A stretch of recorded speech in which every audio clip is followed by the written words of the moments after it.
হিসেবে নিয়েছে। So thank you রিভুরাস। আমি যাকে দেখে আমি অনেক দিন ধরে অনেক বেশি অ্যাডমায়ার হই, এই এমন একজন নমস্য ব্যক্তি উনি আমাদের মধ্যে আছেন আজকে। তো আমি শুরু করছি, কারণ আমি বলবো যারা পার্টিসিপেন্ট তারা একটু ফ্রিলি আপনারা পার্টিসিপেট করবে, তাহলে সেশনটা খুব স্পিডে এগোনোর সুবিধা হবে আমাদের জন্য। আপনারা সবাই একদম কিছু মনের মধ্যে কিছু না রেখে যা যা আনসার করতে ইচ্ছা হয়, প্লিজ আপনারা এই জিনিসটা আনসার করবেন। আহ, আমি কি শেয়ার করো, কিন্তু শেয়ার দেখা স্ক্রিন। যাচ্ছে আমার আমার স্ক্রিনটা? না, দেখা যাচ্ছে না। এখন কি দেখা যাচ্ছে আমার স্ক্রিন?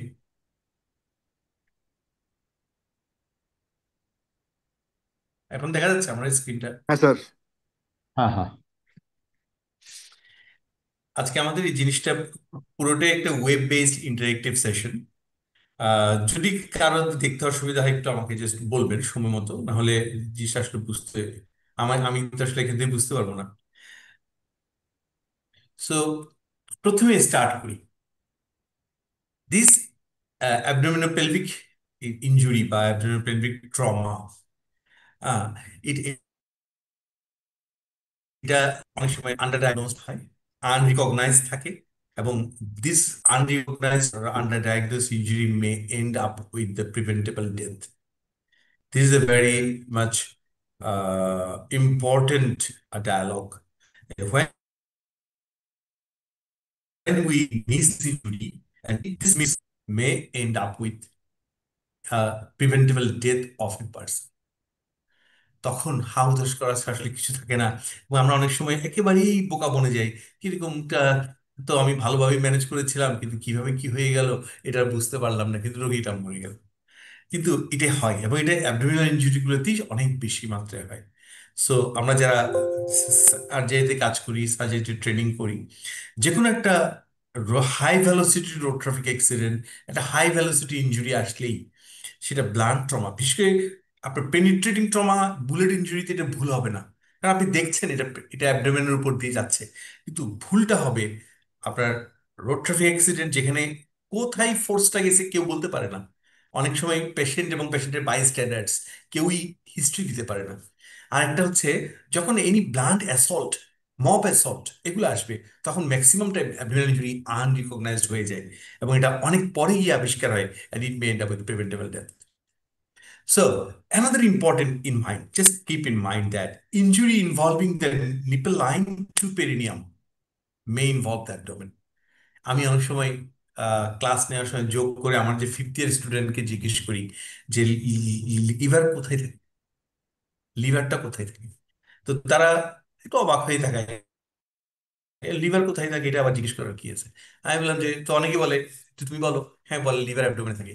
ওকে বললাম তুমি বলো, হ্যাঁ লিভার অ্যাবডোমেনে থাকে। তো তাকে আমি জিজ্ঞেস করলাম যে আমি যদি বলি liver lies in the chest, তখন তারা একটু হাসে। Liver lies in the chest, yes, এটা is it right? Yes, obviously. আমরা যারা ট্রমা নিয়ে কাজ করি, আমরা বলি liver lies in the chest. তাই চেস্ট ইনজুরি, আর আরেকটা বলি ইউরিনারি ব্লাডার। ব্লাডার কোথায় থাকে, পেরিনিয়াম কোথায় থাকে? তো পেরিনিয়াম কেন, পেরিনিয়াম অ্যাবডোমেনের নিচে থাকে, নিচের দিকে থাকে?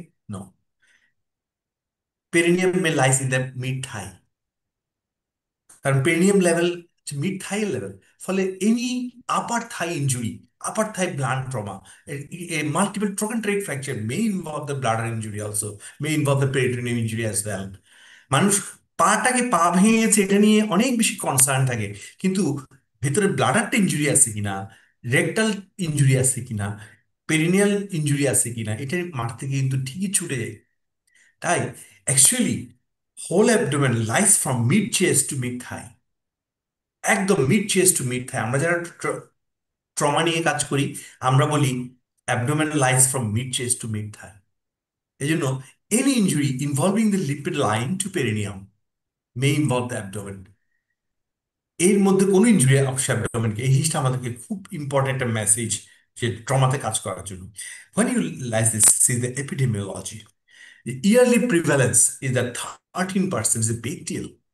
It is a recent World Health Organization uh, data reference The yearly prevalence of abdominal injury is at 13%, and age susceptibility is the 50 to 30 years, more active, economically active, vulnerable group.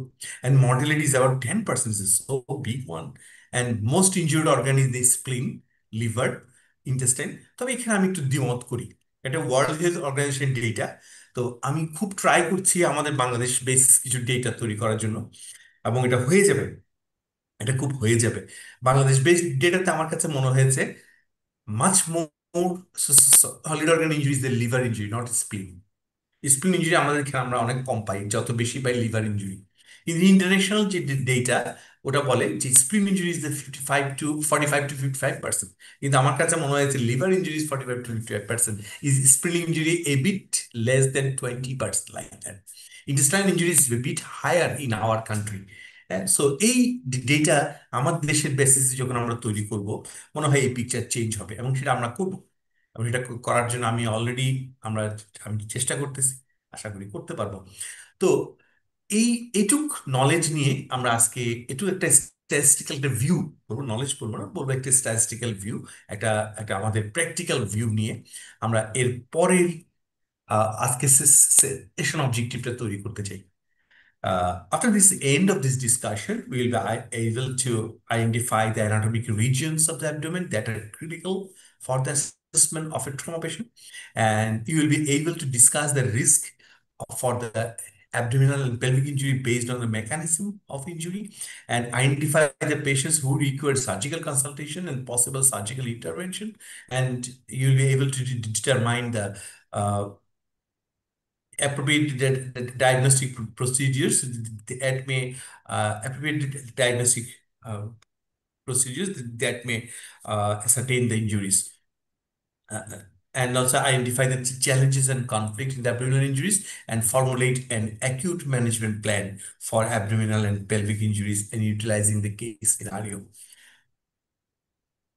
So আমাদের আজকের progress plan হচ্ছে আমরা একটা scenario দিব, এবং এই scenario প্রোগ্রেসটা আমরা ATLS এর মিসড ফর্মুলেশন, যেটা মিসড ফর্মুলেশনটা ইউজ করবো, mechanism, injury sustained and symptoms and science. And আমরা এরপর কিছু ডিসকাশন কোয়েশ্চেন থ্রো করব, আমরা সবাই মিলে ডিসকাস করব।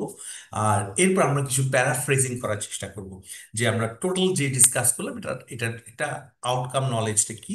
অ্যান্ড এরপর আমরা আজকে সেশনটা আমার পক্ষ থেকে কনক্লুড করবো।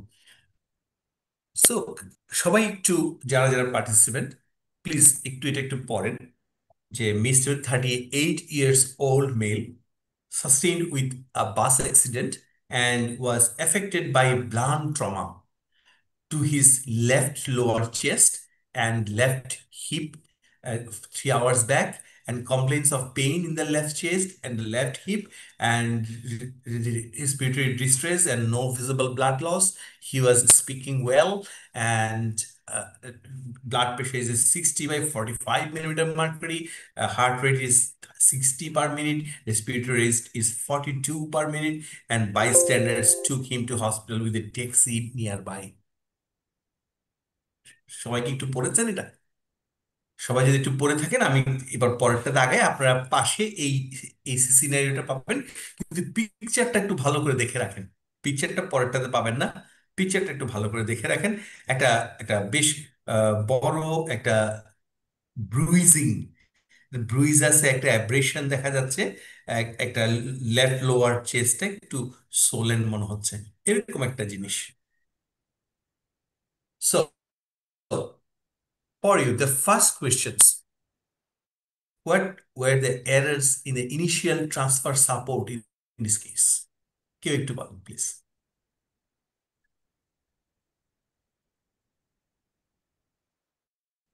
কে একটু বলুন। Any student, please speak out. Sir এটা ম্যাক্স সাপোর্ট ট্যাক্সিতে করে নিয়ে যাওয়াটা মনে হয় ঠিক হয় নাই, পেলভিক বাইন্ডার দিয়ে নিয়ে যাওয়াটা ঠিক ছিল স্যার। এক্স্যাক্টলি। আর কেউ কিছু বলবেন? যেহেতু স্যার বিপিটা অনেক লো, তাহলে স্যার পেশেন্টকে ট্যাক্সিতে যেহেতু নিয়েছে, তাহলে হেড এন্ডটা ডাউন করা উচিত ছিল। এটা একটা এটা হতে একটা পারে। আর কেউ কিছু বলবেন? সার্ভাইকাল কলার ইউজ করা দরকার। আর একটু clear neck please. Support cervical collar use করা দরকার।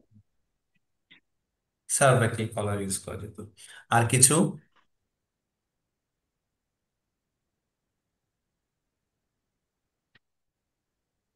আর কিছু?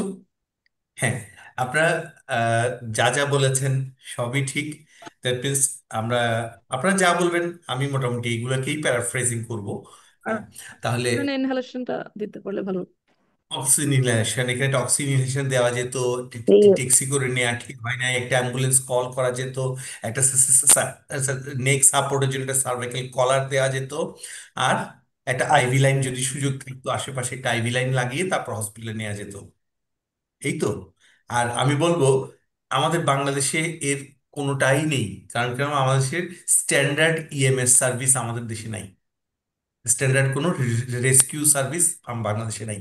আনটিল আনলেস ফায়ার ব্রিগেড অথবা আর্মি আর্মি রেস্কিউ সার্ভিস যদি কোথাও যদি ডিপ্লয় করা হয় তাহলে আপনি স্ট্যান্ডার্ড জিনিসটা পাবেন।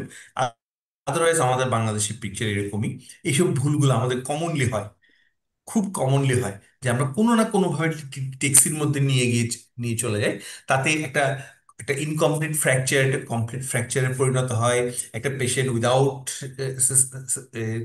সাপোর্ট অফ দ্য নেক সে হসপিটালে নিয়ে যায়, অনেকভাবে হ্যান্ডলিং হয়, যেটা উচিত না।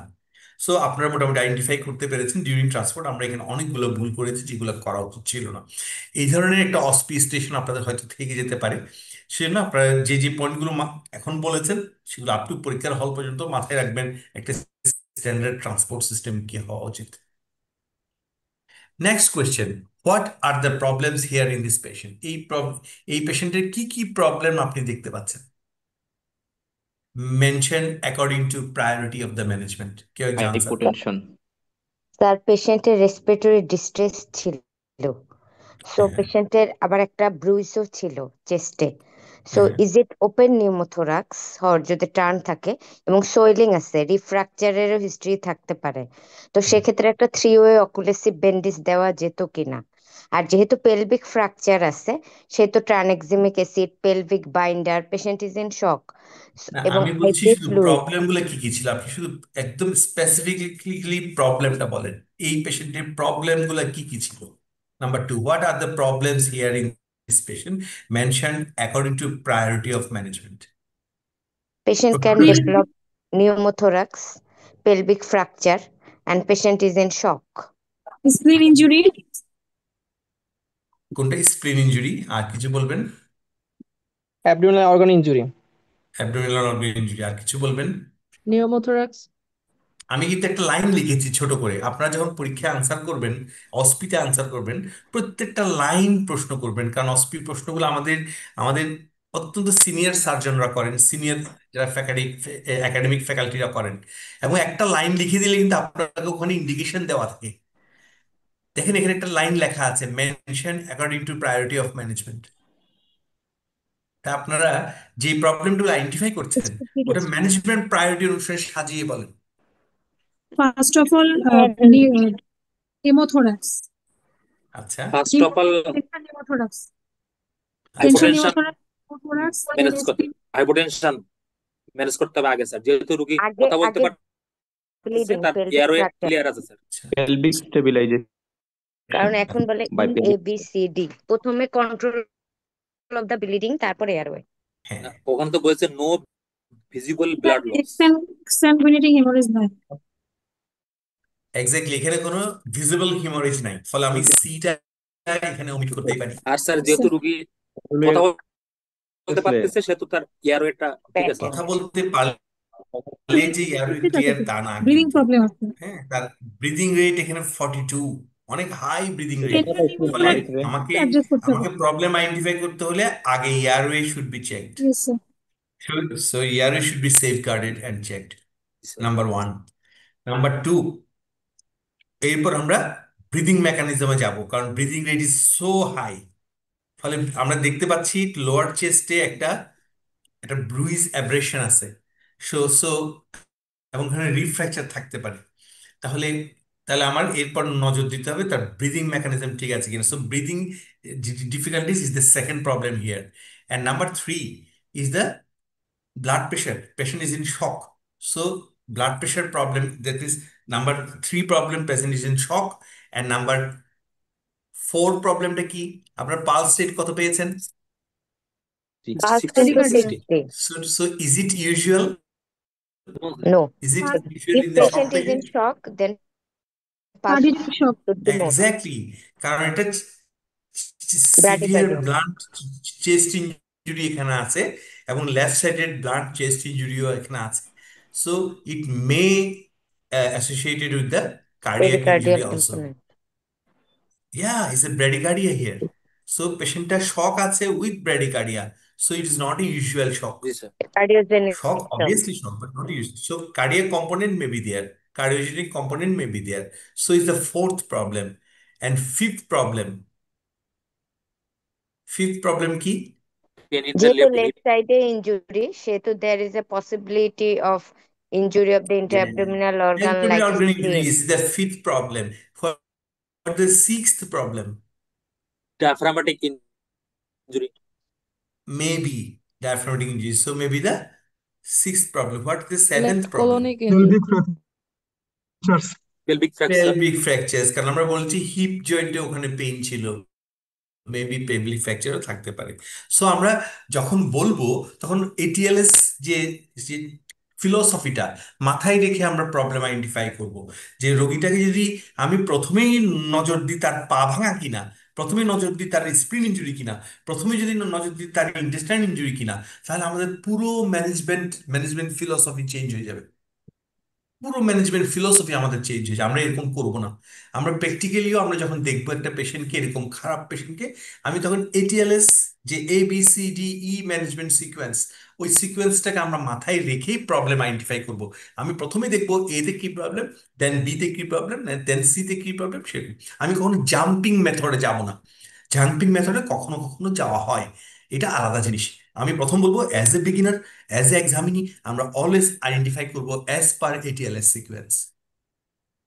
তাহলে আমি নেক্সট এগোই। What are the possible injuries of this patient, এটা আমরা বাই দিস টাইম বলে ফেলেছি। প্রবলেমগুলোর সাথে সাথে পসিবল ইনজুরিজ গুলোও আমরা অনেকটাই বলে ফেলেছি, তাই না? আমাদের এটুকু মাথায় আমাদের পেয়ে গেল। আমি আর তাহলে এই প্রশ্নটা নিচ্ছি না, অনেকেই বলে ফেলেছেন, অর্গেন নাম ধরেই বলে ফেলেছেন, অতএব এই প্রশ্নটা আপনারা যা বলেছেন তাই ঠিক। সো আমরা যদি এতক্ষণ যা বলেছি তাকে যদি একটু প্যারাফ্রেজিং করতে যাই, আপনি দেখবেন যে standard EMS service can do the safe rescue. Any trauma patient problem are to be solved according to the ATLS sequence, never haphazardly. And possible injuries are to be solved, আমরা কতগুলো জিনিস দেখবো, পাঁচটা মেকানিজম বেস করে আমরা injury search করি। একটা হচ্ছে অ্যানাটমিক্যাল রিজিয়নস, যেখানে আমাকে মেকানিজম বলে দিচ্ছে এখানে একটা ব্রুইজ আছে, এখানে একটা অ্যাব্রেশন আছে, ওখানে কি কি থাকতে পারে, অ্যানাটমিক্যাল রিজিয়ন অনুসারে আমি খুঁজবো। এই রিজিয়নটা চেস্টকেও বিলং করে, সাথে সাথে অ্যাবডোমেনকেও বিলং করে। ফলে আমি যখন স্ট্যান্ডার্ড ইএমএস মানে কি স্যার? স্ট্যান্ডার্ড ইএমএস মানে ইমার্জেন্সি মেডিকেল সার্ভিস, এটা হচ্ছে ফিল্ড রেস্কিউ সিস্টেম। ইএমএস মানে ইমার্জেন্সি মেডিকেল সার্ভিস, এটা হচ্ছে ফিল্ড রেস্কিউ সিস্টেম। আমাদের বাংলাদেশে এটা নাই, একমাত্র ফায়ার ব্রিগেড কিছুটা কাজ করে, পুলিশ ডিপার্টমেন্ট কেবিট, মেনলি আর্মিরা কিছু কাজ করে। আমাদের বাংলাদেশে স্ট্যান্ডার্ড কোনো পাবলিক ইএমএস সার্ভিস নাই। সো সো আমাদের দেশে এটা নেই। আমাদেরকে আমাদের মতো করেই হয়তো একদিন আমরা গড়ে তুলতে পারবো, দেখা যাক এটা পরেরটা পরে। তো আমরা যখন ইনজুরি সার্চ করবো তখন এই পাঁচটা মেকানিজম আমাদের মাথায় যেন থাকে। একটা হচ্ছে according to visible injury force অথবা হিস্ট্রি ইনজুরি ফোর্স, আমরা অ্যানাটমিক্যাল রিজিয়ন সার্চ করব। মেকানিজম অফ দ্য ফোর্স অনুসারে আমরা সার্চ করব, অথবা ডিরেকশন অফ দ্য ফোর্স অনুসারে আমরা সার্চ করব। আর সার্কামস্টেন্সিয়াল এভিডেন্স, যদি দেখি কোনো একটা ইনজুরিতে 5 জন পেশেন্ট স্পট ডেড, আপনাকে ধরে নিতে হবে 6 নম্বর রোগীটা যদি আপনার কাছে আসে, he may be the high risk patient. একটা পেশেন্টে যদি বলে দিচ্ছে একটা পাস দুমড়ে মুচড়ে পানির ভিতর পড়ে গেছে, ফলে আপনাকে ধরে নিতে হবে এখানে যে পেশেন্টগুলো আসবে প্রত্যেকটা patient may be the highly vulnerable patient to you. যদি দেখেন যে একটা ছোট বাইকের একটা এই যে সিএনজি বা একটা টেম্পো টাইপের স্টুডেন্ট, একটা ভেহিকেল, ওটাকে মারছে কি বিশাল একটা ট্রাকে, আপনাকে ধরে নিতে হবে এখানে যারা যারা আছে সবগুলো হাই রিস্ক, যাদেরকে এই মুহূর্তে মনে হচ্ছে হ্যাঁ খুব ভালো, নো, এইগুলি কিছুক্ষণ পর পর খারাপ হতে শুরু করবে। So circumstantial evidence is also very big issues and assumption based on statistics. আমি জানি যে এরকম আঘাতে এরকম এরকম ইনজুরি হয়, এরকম নলেজ যদি আমার থাকে, যেমন আমি জানি যে আমার পাশে একটা বিশাল একটা বোম ব্লাস্ট হয়েছে, বিশাল একটা ডিনামাইট ডিনামাইট ব্লাস্ট হয়েছে। ফলে ওই পেশেন্টটা যতই আরামে নিয়ে আসুক, আমি ধরবো তার ব্রেইনের মধ্যে অবশ্যই হ্যামোরেজ থাকতে পারে, তার ইন্টেস্টাইনাল ইনজুরি থাকতে পারে, তার রেট্রোপেরিটোনিয়াল ইনজুরি থাকতে পারে। ফলে এই পেশেন্টকে আমি অবশ্যই আমার নলেজের উপর বেস করে, আমি স্ট্যাটিস্টিক্যাল গ্রাউন্ডের উপর বেস করে এই পেশেন্টটাকে আমি হাই রিস্ক পেশেন্ট হিসেবে ধরে নেব। তো অর্থাৎ এই পাঁচটা জায়গা আমাদেরকে খুব স্ট্রিক্ট থাকতে হয়, এই পাঁচটা মেকানিজম, যে এই মুহূর্তে রোগী ভালো আছে মানেই ভালো নয়। নেক্সট কোয়েশ্চেনে গই, what is your interpretation about the vital signs? GCS is 15, blood pressure is the 60/45, respiratory rate 42। তো এরকম একটা পেশেন্টের ভাইটাল সাইন্স নিয়ে আপনি কিভাবে ইন্টারপ্রিট করতে চান, কেউ বলেন?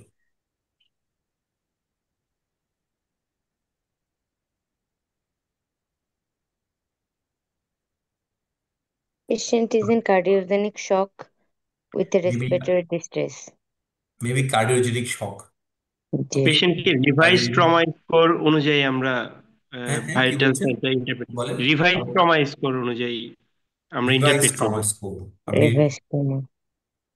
আচ্ছা। কিন্তু রিভাইজ ট্রমা স্কোর আমাদের বাংলাদেশে ম্যাক্সিমাম জায়গায় প্র্যাকটিক্যালি কেউ ইউজ করে না, হুম কেউ ইউজ করে না। তখন তো আমার জানা মতে আইসিইউ গুলো হয়তো কিছু করতে পারে, অ্যাপাচি 2। তো রিভাইজ ট্রমা স্কোর আমাদের বাংলাদেশে আসলে ইমার্জেন্সি সেটিং এ বা কোনো হসপিটালে, কোনো মেডিকেল কলেজ প্র্যাকটিক্যালি ইউজ করে না।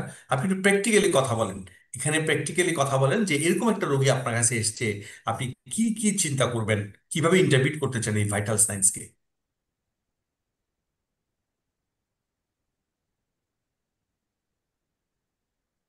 একটা হচ্ছে এটা, এটা তো অবশ্যই শখ, এটা তো কারোর দ্বিমত নেই নাকি? জি cardiogenic এক্স্যাক্টলি Mixed বলতে যাচ্ছেন। hypovolemic and cardiogenic shock. and patient এর acidosis থাকতে পারে, persistent acidosis, এবিজি করতে হবে। এবিজি আর এখানে যা আছে তাতে পেশেন্টের রেসপিরেটরি ডিস্ট্রেস আছে, patient is in shock, GCS intact till now.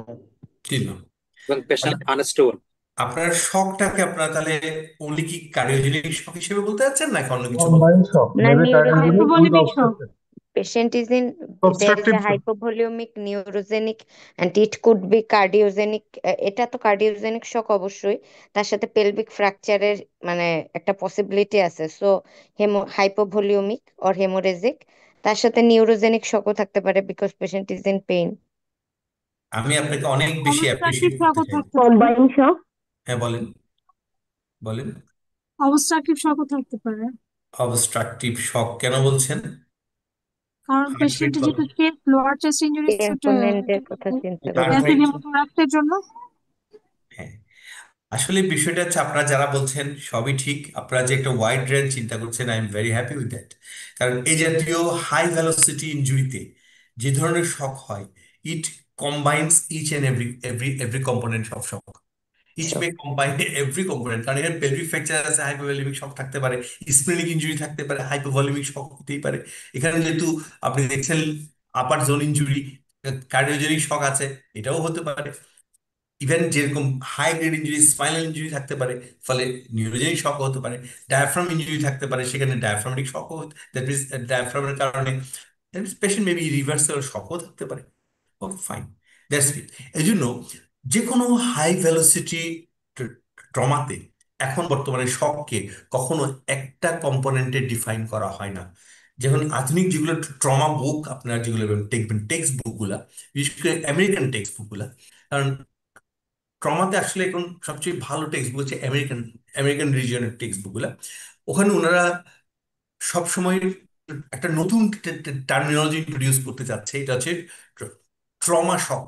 আমরা cardiogenic shock, neurogenic shock, hypovolemic shock, obstructive shock, endocrine shock সবই আমরা বলি জেনারেল সার্জারিতে। সাথে ওনারা নতুন করে ইন্ট্রোডিউস করতে যাচ্ছে, এটা হচ্ছে trauma shock. So trauma shock is a different entity. It could be a variable percentage inclusion of all types of shock. এখানে কোন কোন শক কত পার্সেন্টে আছে এটা ডিফাইন করা সো টাফ, এখানে অ্যাডভান্স ম্যানেজমেন্ট টুল ছাড়া, অ্যাডভান্স ক্রিটিক্যালি ম্যানেজমেন্ট টুল ছাড়া ট্রমা শক ডিফাইন করা খুব ডিফিকাল্ট হয়ে যাবে আপনার জন্য। এখানে নিউরোজেনিক কম্পোনেন্টটা ডমিনেন্ট না আপনার হাইপোভলিমিক কম্পোনেন্ট ডমিনেন্ট, এটা বের করা অনেক সময় ডিফিকাল্ট হয়ে যাবে, এবং ইনস্ট্যান্ট রিসাসিটেটিভ ফেজে এটা বের করা অনেক সময় খুব কঠিন হয়ে যায়। সো এক্ষেত্রে ট্রমা শক নামক নতুন একটা এটা টার্মিনোলজি তারা ইনভলভ করতে আছে, এবং this trauma shock also lastly mediated by the cytokine storm, যেখানে মধ্যে কার্ডিওজেনিক কম্পোনেন্ট হয়তো নাই, দেখা যাচ্ছে এরপর ব্র্যাডিকার্ডিয়া, যেখানে দেখা যাচ্ছে নিউরোজেনিক কম্পোনেন্ট হয়তো নাই, বাট রিফ্লেক্সিয়া, এসব জিনিস থাকে। এবং এটা প্রমাণিত যে এখানে এত এত কম্পোনেন্ট থাকে এবং এত কনফিউজিং কম্পোনেন্ট থাকে, কোনটা প্রমাণ করা যায় না। এই জন্য টার্মিনোলজি চলে আসতেছে। এই টাইপের প্রেজেন্টেশনগুলোতে সাধারণত আমরা ট্রমা শক হিসেবে ডিফাইন করি। So what are the issues that may complicate the management of this patient? আপনি এতক্ষণ যে পেশেন্টটা দেখলেন, যে যে ইনজুরিগুলো আপনারাই বললেন, সেগুলোর বেসিসে বলেন এই পেশেন্টটাকে ম্যানেজ করলে এখন আপনি কি কি প্রবলেমের মধ্যে পড়বেন।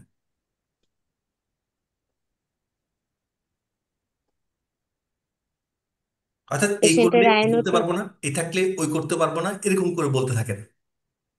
আচ্ছা, এরকম একটা রোগী আপনি কি ফ্লুইড দিতে পারবেন ইচ্ছা মতো?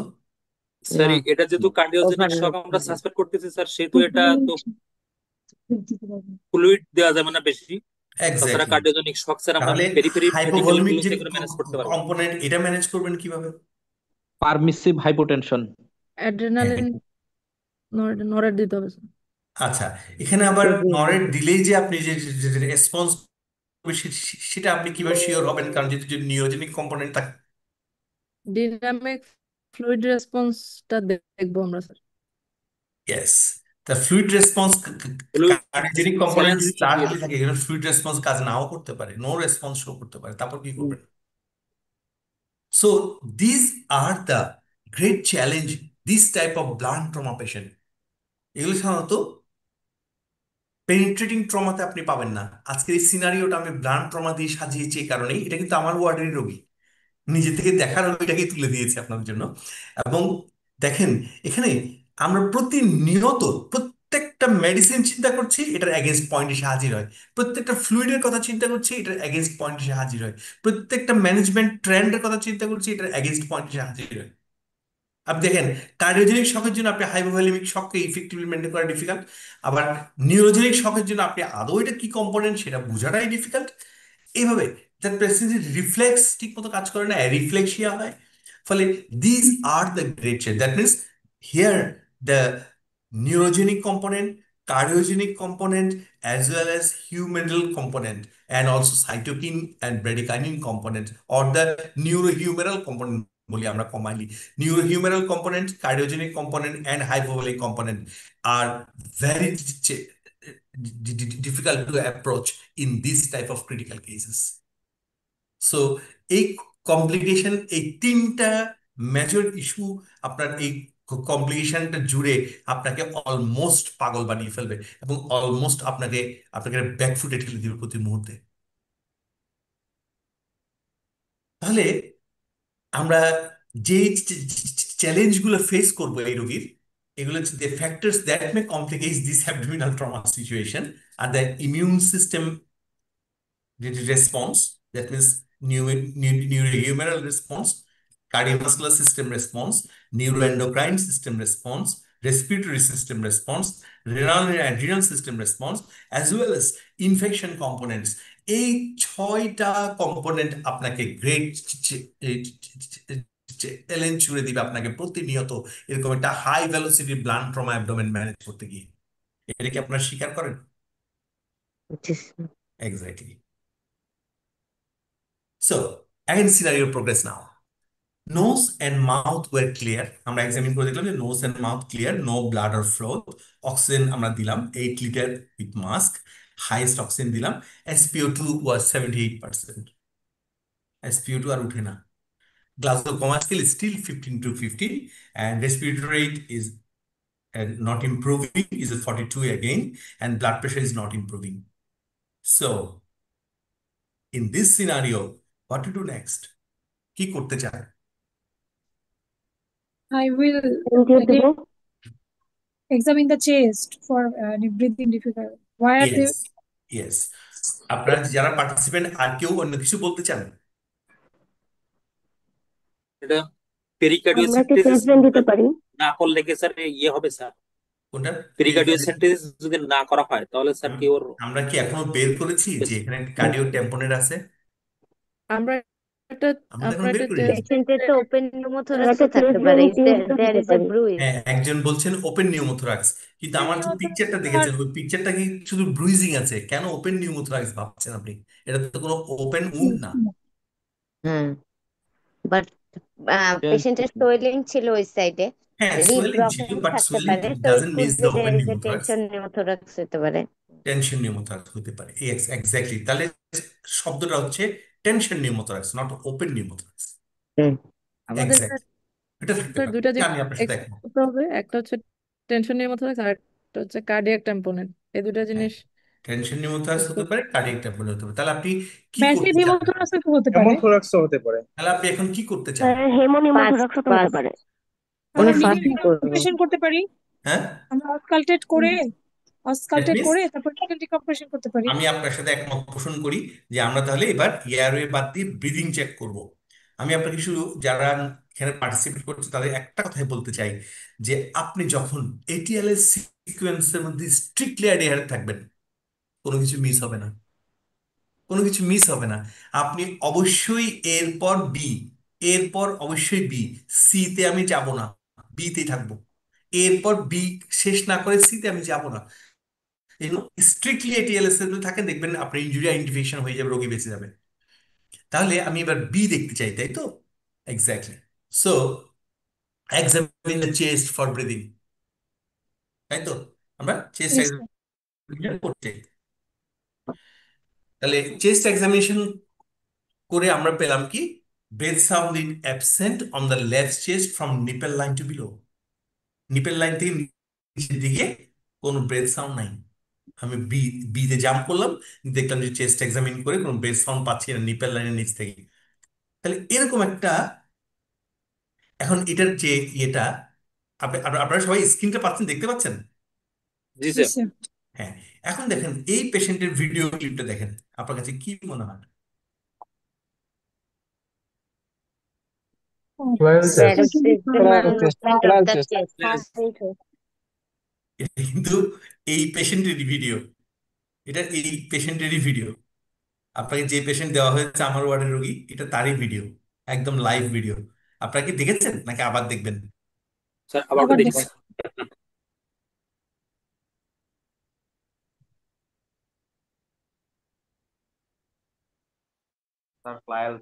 এবার কি মনে হচ্ছে আপনার কাছে? What is the problem here? আপনার next question, is the problem here? Flial chest. There is proximal movement of the chest, so there is a flail chest. তাই কি ফ্লায়াল মনে হচ্ছে? Emphysema, yeah. আবার একটু দেখেন তাহলে। Flail chest তো বলা যাবে না। Radical emphysema. Proximal না, emphysema তো পালপেট না করলে বোঝা যাবে না। ফ্লেল চেস্ট আমরা কাকে বলছি? That is sucking. একটা রিবে Paradoxical 3 movement. or more fracture যদি chest হয় Exactly. সিগমেন্টাল। চেস্ট ওয়াল কি আদৌ এখানে মুভ করে? দেখেন তো আবার ভালো করে না চেস্ট ওয়াল। না, জাস্ট সোয়েলিং এর Chest ওখানে। চেস্ট ওয়াল তো মুভ করে না, মুভ এটা Right, it's sucking বাতাসে chest ফুলে wound. উঠছে, চেস্ট ওয়াল কিন্তু হুম। একদমই মুভ করছে না। সো আমি কেন Sucking ফ্লাইল ভাবছি? chest wound. আমি কেন ফ্লেল চেস্ট ভাবছি? ইজ ইট ফ্লেল না chest? Obviously not. So it is not flail chest. শুধু বেলুনের মতো চেস্ট ওয়ালটা ফুলে উঠছে। তো এটা কি? Open pneumothorax. What's the Sucking problem chest wound. Here? কেউ Sucking chest wound. Open pneumothorax. Open pneumothorax কেন ওপেন নিউমোথোরাক্স হবে? আমার সাথে কি এক্সটার্নাল কমিউনিকেশন আছে? ওই স্কিন তো না ইনটেক্ট, Sucking স্কিন না এটাও হবে না। নিউমোথোরাক্স, বাট এখানে প্লুরাল ব্রিচ হয়ে সাবকিউটেনিয়াস প্লেনের সাথে একটা কমিউনিকেশন হয়েছে। Exactly. Hmm. So it is the Radical chest wall emphysema. Muscle tear, chest wall muscle tear. এটা তো কোনো নিউমোথোরাক্স তো আছেই ভিতরে নিশ্চয়ই। Chest hmm wall muscle tear, it is not flail chest. Identification ভুল করা যাবে না, কারণ আমি যখন উচ্চারণ করব it is flail chest, management trend is fixed, management trend is different. কারণ ফ্লেইল চেস্টের ম্যানেজমেন্ট ট্রেন্ড আর muscle wall muscle tear management trend is not same. Ribu, আমি একটু ইন্টারফেয়ার করি। রিবু, স্যার স্যার স্যার ওরা ওরা ফ্লেয়ার চেস্টের ডেফিনিশনটা একটু বলুক, আচ্ছা, কেউ একজন বলেন প্লিজ, কমপ্লিট ডেফিনিশনটা বলুক ওরা। প্লিজ কেউ একজন তুমি বলেন, শুনো, তারপর সুন্দর আবার করে কথা বলেন। বলবো। Paradoxical fracture. chest wall movement. না ওটা কি? একটু ভালো করে বলেন, ফ্র্যাকচার একটু ভালো অফ করে 2 বলেন। or more Frac- ribs in 3 or more segment, মানে এখানে পরপর একই পাশের দুইটা রিবে ফ্র্যাকচার হইতে হবে, এবং এখন মানে চেঞ্জ আগে ছিল 2 or more ribs, এখন 3 or more segmental ফ্র্যাকচার হবে। 3 or more segment আরো or কিছু ribs? আরো কিছু আছে, আরো কিছু আছে। আরো আছে? 3 আরো or আছে, more ribs, 2 আরো or ছিল। 3 segments, স্যার। আর আর এরপর হ্যাঁ, এরপর এরপরে paradoxical movement of the chest হবে, আর হচ্ছে এটাই তো ছিল। একটু Fracture সুন্দর of করে the বলেন, একটু 2 সুন্দর or করে বলেন। more consecutive ribs at হ্যাঁ হ্যাঁ, 2 or more consecutive rib, places on one side or either side of the sternum. Exactly. বুঝতে পেরেছো? Central or lateral. এটা হ্যাঁ, কিন্তু যদি কোনো কারণে পরীক্ষার হলে যদি আকার ইঙ্গিত এটা চলে আসে, এটা কিন্তু ঠিকই ধরে বসবেন। ফলে ফ্লেল চেস্টটা একটু সবাই ক্লিয়ারলি একদম মনোযোগ দিয়ে জিনিসটা পড়ে নিজের মতো করে স্যার, সাজিয়ে নিতে তার হবে। মানে কি এক পাশে হইতে হবে নাকি অন্য পাশেও হইতে হবে? নো, আপনার যেটা ডেফিনিশনটা যদি পড়েন দেখবেন, 3 or more consecutive rib in one side or either side of the sternum, isolating a fragment of the chest wall, which moves paradoxically with respiration, is called flat chest. আবার কি বলবো? স্যার, একটু বাংলায় বলেন, বুঝে আছে। আচ্ছা, বাংলায় বলি। আচ্ছা, বাংলায় বলি যে রিবু প্লিজ, স্যার, এক্সামিনেশনে কিন্তু ইনস্ট্রাকশন থাকে way of communication is in English. আমি ওকে, ছোট্ট তাহলে বাংলায় না বলি, বাংলায় না বলি, কারণ ইংলিশে বলো। আমি তো আস্তে আস্তে বলছি, কেন এটা ইংলিশ কি বুঝতে অসুবিধা হচ্ছে? আমি আস্তে আস্তে বলছি কিন্তু। 3 or more পরীক্ষায় consecutive rib. রিবু জাস্ট এই যে বাংলার অসুবিধা বলি, যে একটা পরীক্ষার সেশন এরকম ছিল যে একটা ছোট্ট একটা সিপিএসসি বলা হয়েছিল যে তাকে অ্যানেস্থেসিয়া কি দিবে। Question English was in English. সে বলছে, স্যার আমি স্থানীয়ভাবে অ্যানেস্থেসিয়া দিব। The answer was local, but the answer was from the examine was স্থানীয়ভাবে আমি অ্যানেস্থেসিয়া দিব। You C? Yes. সো এই জন্য আমরা বলছি যে বলাই আছে যে way of communication is in English, so try to be speak in Exactly. English, train it up, Exactly. It should please. not be. Exactly. It's because you have to face the whole exam in English, and internationally you will face this English language as well. And anywhere in the webinar, anywhere in the world, you have to face this language. So we like to try it. And in a medical service in Bangladesh, uh, we are and we have to practice it. So again, I'm altering this definition with very slowly. 3 or more consecutive ribs in one side or either side of sternum, which isolates a fragment of anterior or posterior chest wall that moves paradoxically with respiration, is called flail chest. এটা মনে হয় একটু জি sir. বুঝতে আপনারা পারবেন, এটা কোনো ব্যাপার না, এটা একদম ইজিলি আপনি জাস্ট আইডিয়াটা বুঝেন, তারপর নিজের মতো করে কয়েকবার আওড়ান, দ্যাটস ফাইন। তো আমার মনে হয় এটা ফ্লাইল স্যার, চেস্ট না। 3টা বা তার বেশি সেগমেন্ট হইতে হবে এমন কোনো কথা আছে? হ্যাঁ হ্যাঁ, কোথায়? রিবসে কয়টা সেগমেন্ট হতে হবে এরকম না, কোনো কথা আছে? কয়টা সেগমেন্ট? 2 or more সেগমেন্ট তো বললাম, কারণ 2 জায়গায় না হলে আপনার আইসোলেট হবে কেমনে? আমি এক জায়গায় ভাঙলে তো আইসোলেট হওয়ার সুযোগ নাই, 2 জায়গায় ভাঙতে হবে তো, নাহলে এটা ফ্রেগমেন্ট আইসোলেট হবে কি করে? এই জন্য 2 or more, 3 or more consecutive rib, 2 or more fragment in one side or either side of the sternum. বিষয়টা হচ্ছে এরকম। সো জি স্যার। হ্যাঁ, তো এখন আসলে তাহলে একটু এগোই। তাহলে এই পেশেন্টের আসলে কি হয়েছে? এই পেশেন্টের কি হয়েছে আসলে?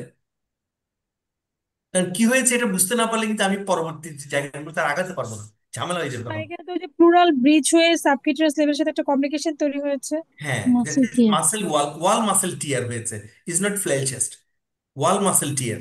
হ্যাঁ, তাহলে এই জায়গায় যদি একটা ওয়াল মাসেল টিয়ার হয়, আমার মাথায় থাকতে হবে এখন আমি কি কি প্রবলেম ফেস করতে পারি। Now answer the what to do next, এরপরের প্রশ্ন আনসার করেন তাহলে, হোয়াট টু ডু নেক্সট, এরপর কি করতে চান আপনি।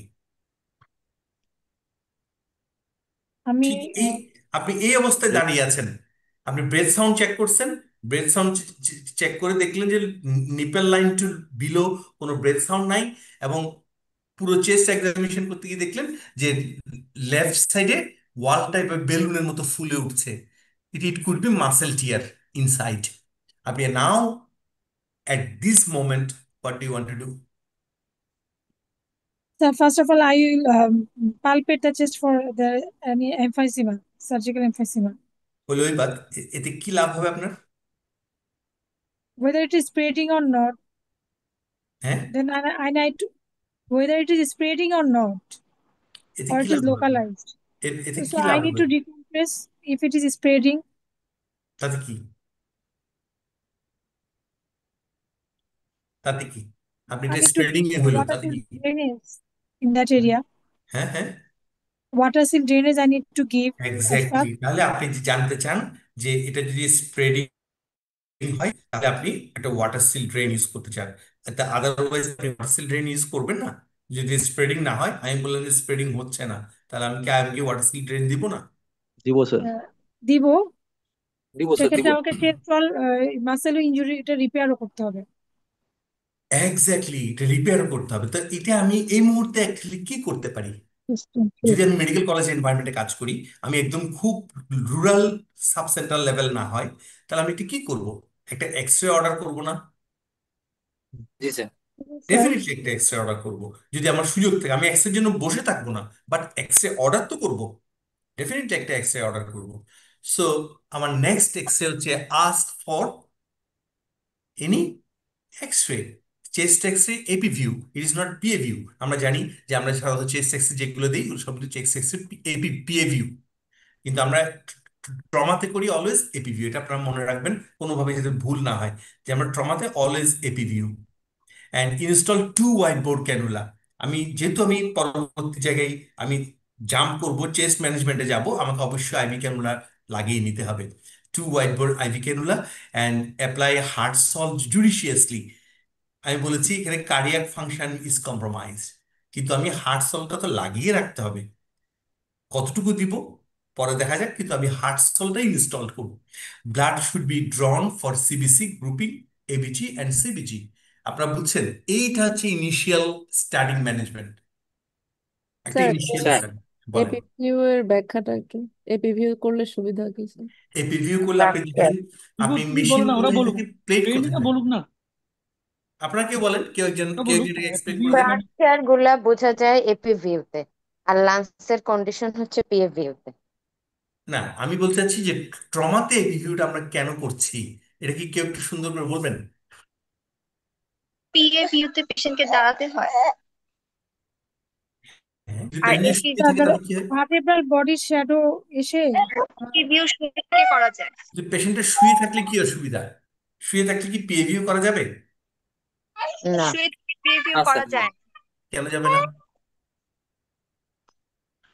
তো তখন তো স্যার এক্সরে প্লেট, হ্যাঁ, এক্সেপ্ট কোথায় থাকবে? নিচে থাকে, এক্সরে পিঠের প্লেট নিচে। পিএভিউ দিলে স্যার এক্সরে প্লেট থাকবে এক্সেপ্ট মানে থাকবে বুকের উপরে, ফ্রন্টে। আর হুম, জি মেশিন স্যার। ঢুকাইতে হবে খাটের নিচে। Is it possible? নো। না স্যার, এই জন্যই, এই জন্য ট্রমাতে ট্রমাতে প্লেট থাকে। স্যার স্যার তাহলে in case of CS trauma plate suspected থাকবে পিঠের নিচে, নিউমোথোরাক্সের প্লেট ক্ষেত্রে থাকবে পিঠের নিচে। তাহলে প্লেট থাকবে পিঠের নিচে, মেশিন থাকবে বুকের উপরে। সো আলটিমেটলি এটা এপিভিউ হবে, এটা পিএভিউ তার হবে না। মানে স্যার স্যার পেশেন্টকে আমি দাঁড়া করাতে পারবো না সেজন্য। সেই জন্য, এবং ট্রমা পেশেন্টকে কখনোই কখনোই আপনি খাড়া করার চেষ্টাও করবেন না, নেভার। রিভু আমি একটু বলি, হ্যাঁ, স্যার, কথা হচ্ছে ট্রমা, আমরা ও তো রিভুর কথা থেকে বুঝতে পারতেছে যে we are dealing with polytrauma, right? Exactly trauma to be considered as polytrauma until proved otherwise. তাহলে আমি যদি ওরা দাঁড় করাই ওরে পিএবিউ করতে যেত, তাহলে a lot of handling to the movement, so there will be possibility of secondary injury. আমার একটা ইম্পর্টেন্ট হচ্ছে আমরা কখনো সেকেন্ডারি ইনজুরি হইতে দিব না। এই যে শুরুর দিকে যে কথাগুলো আসলো, সার্ভাইকাল স্পাইন ইমোবিলাইজেশন যে কথাগুলো আসলো, তাহলে আমরা ট্রমাকে সেকেন্ডারি ইনজুরি করতে দিব না, যা হওয়ার হয়ে গেছে। তুমি পিএবিউ করবা, তুমি দাঁড়াবা করাবা, এটা ঘুরাবা, তাহলে সেকেন্ডারি ইনজুরির সম্ভাবনা থাকে। সেই জন্য রুগী যেভাবে সুপাইন থাকবে আমি এক্সট্রাটা নিয়ে নেবো। একটা অসুবিধা হতে পারে, যেহেতু হাড়টা সামনে আছে, কার্ডিয়াক শ্যাডোটা অনেক বড় দেখা যাবে যদি তুমি এপিবিউ করো। হয়তো ফুসফুসের লাং যে এরিয়াটা আছে ওটা হয়তো অবস্কিউর করার লাগতে পারে। তারপরও আমরা এপিবিউ করব এই উদ্দেশ্য যেন সেকেন্ডারি কোনো ইনজুরি না হয়। এক্স্যাক্টলি এক্স্যাক্টলি স্যার, কারণ এই জন্যই যারা ট্রমা নিয়ে কাজ করেন বা ট্রমা ইউনিটে কাজ করেন, এপিভিউ বারবার বারবার এপিভিউর প্লেট দেখা প্র্যাকটিস করতে হয়, যে কোনটা নর্মাল কোনটা অ্যাবনর্মাল কার্ডিয়াক শ্যাডো, এটা বোঝার জন্য। হ্যাঁ, এপিভিউটার হার্ট একটু বড় বড় লাগে, সেটা আপনাকে প্র্যাকটিস করতে হবে। তো এইটুকু স্যার আমরা initial management. Sir sir yes এখানে আপনি প্লিজ। ফার্স্টে বললেন যে চেস্ট এক্সরে করতে হবে, কিন্তু স্যার যদি কোনো চেস্ট ইনজুরি সাসপেক্টেড নিউমোথোরাক্স বা টেনশন নিউমোথোরাক্স থাকে, সেক্ষেত্রে স্যার আমরা টিউব থোরাকোস্টমি করার পরে, মানে ফার্স্ট আমরা টিউব থোরাকোস্টমি করবো না স্যার, যদি আমরা ক্লিনিক্যালি মানে ডায়াগনোসিস করতে পারি যে এটা নিউমোথোরাক্স বা আপনার এটা খুব টেনশন ভালো কথা নিউমোথোরাক্স। বলেছেন। আমি কখনোই এক্সরে আসার জন্য ওয়েট করব না। জি sir. You are the best জাজ। আপনার যদি মনে হয় আমার breath sound diminished, it is a pneumothorax, হতে পারে হেমোথোরাক্স, যাই হোক, breath sound diminished, I will go for decompress tube ICT, thoracostomy. Tube thoracostomy. Tube thoracostomy যাব। আমি কখনোই চেস্ট এক্সরে আসার জন্য ওয়েট করব না, কারণ আমাদের ম্যাক্সিমাম হেলথ কমপ্লেক্সে আসলে চেস্ট এক্সরে থাকে না, ম্যাক্সিমাম মেডিকেল কলেজের ইমার্জেন্সিতেই কোনো এক্সরে থাকে না। আমি এই জন্য এক্সরে আমি অর্ডার করব, এটা আমার মাথায় থাকবে, হয়তো আমি সুযোগ থাকলে করব। যারা বড় বড় হসপিটালে কাজ করেন, কর্পোরেট হসপিটালে কাজ করেন, তাদের এক্সরে পোর্টেবল থাকে, কিন্তু এক্সরের জন্য কখনোই কখনোই কখনোই ওয়েট করা যাবে না। একবার clinical judgement is the final judgement. Clinical judgement is the final judgement. আমি এখানে একাডেমিক যেহেতু আমাদের ডিসকাশন হচ্ছে, এই জন্য বলেছি এক্সরে অর্ডার করবো, এটা আমার মাথায় থাকবে। কিন্তু প্র্যাকটিক্যালি যখন আমি উপজেলা হেলথ কমপ্লেক্স নিয়ে কথা বলবো, প্র্যাকটিক্যাল ওরিয়েন্টেশন নিয়ে কথা বলবো, আমি কখনোই বলবো না যে আপনি এক্সরের জন্য ওয়েট করেন। আপনি যদি দেখেন যেভাবে একটা বেলুনের মতো চেস্ট ফুলে উঠতেছে, চোখ বন্ধ করে you will go for tube thoracostomy. যদি পরে এক্সরে দেখেন যে প্রয়োজন ছিল না, ওকে ফাইন, এতে কেউ আপনাকে দোষারোপ করবে না। অন্তত অ্যাটলিস্ট ট্রমাটোলজিস্ট হিসেবে, যারা ট্রমাটোলজি নিয়ে চিন্তা করে, তারা কেউ আপনাকে দোষারোপ করবে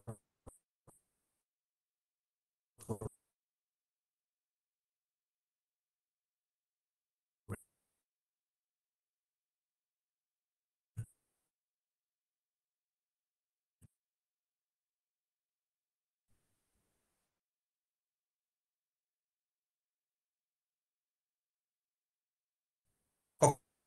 কখনো করবে না।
Recording in progress. To the right, Yes. and the rest of the lung field, the bronchoscopy marking is normal. Okay, There's এটা কি এই যে maybe একটু একটু অনেক অনেক বেশি বেশি ব্রঙ্কোভাস্কুলার মার্কিংস মনে হচ্ছে না? একটু অ্যাপেক্সেস আর হালকা মনে হচ্ছে। এক্স্যাক্টলি। আর এখানে কি মনে হচ্ছে?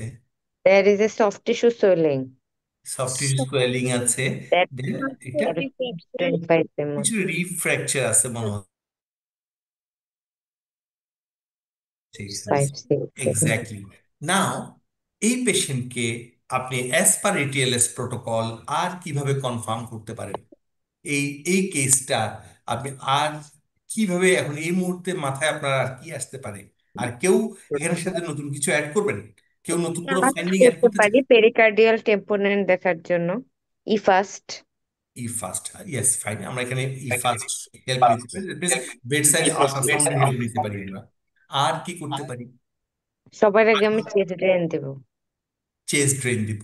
এছাড়া আর কিছু করতে পারি? চেস্ট ড্রেন তো অবশ্যই দিব, আমি আপনার সাথে একমত, একেবারে একমত। স্যার যদি যদি স্যার যদি আল্ট্রাসোনোগ্রাম এবং এক্সরে তে ইনকনক্লুসিভ থাকে সেক্ষেত্রে স্যার আমরা সিটি স্ক্যান করতে পারি। সিটি স্ক্যানও করতে পারি।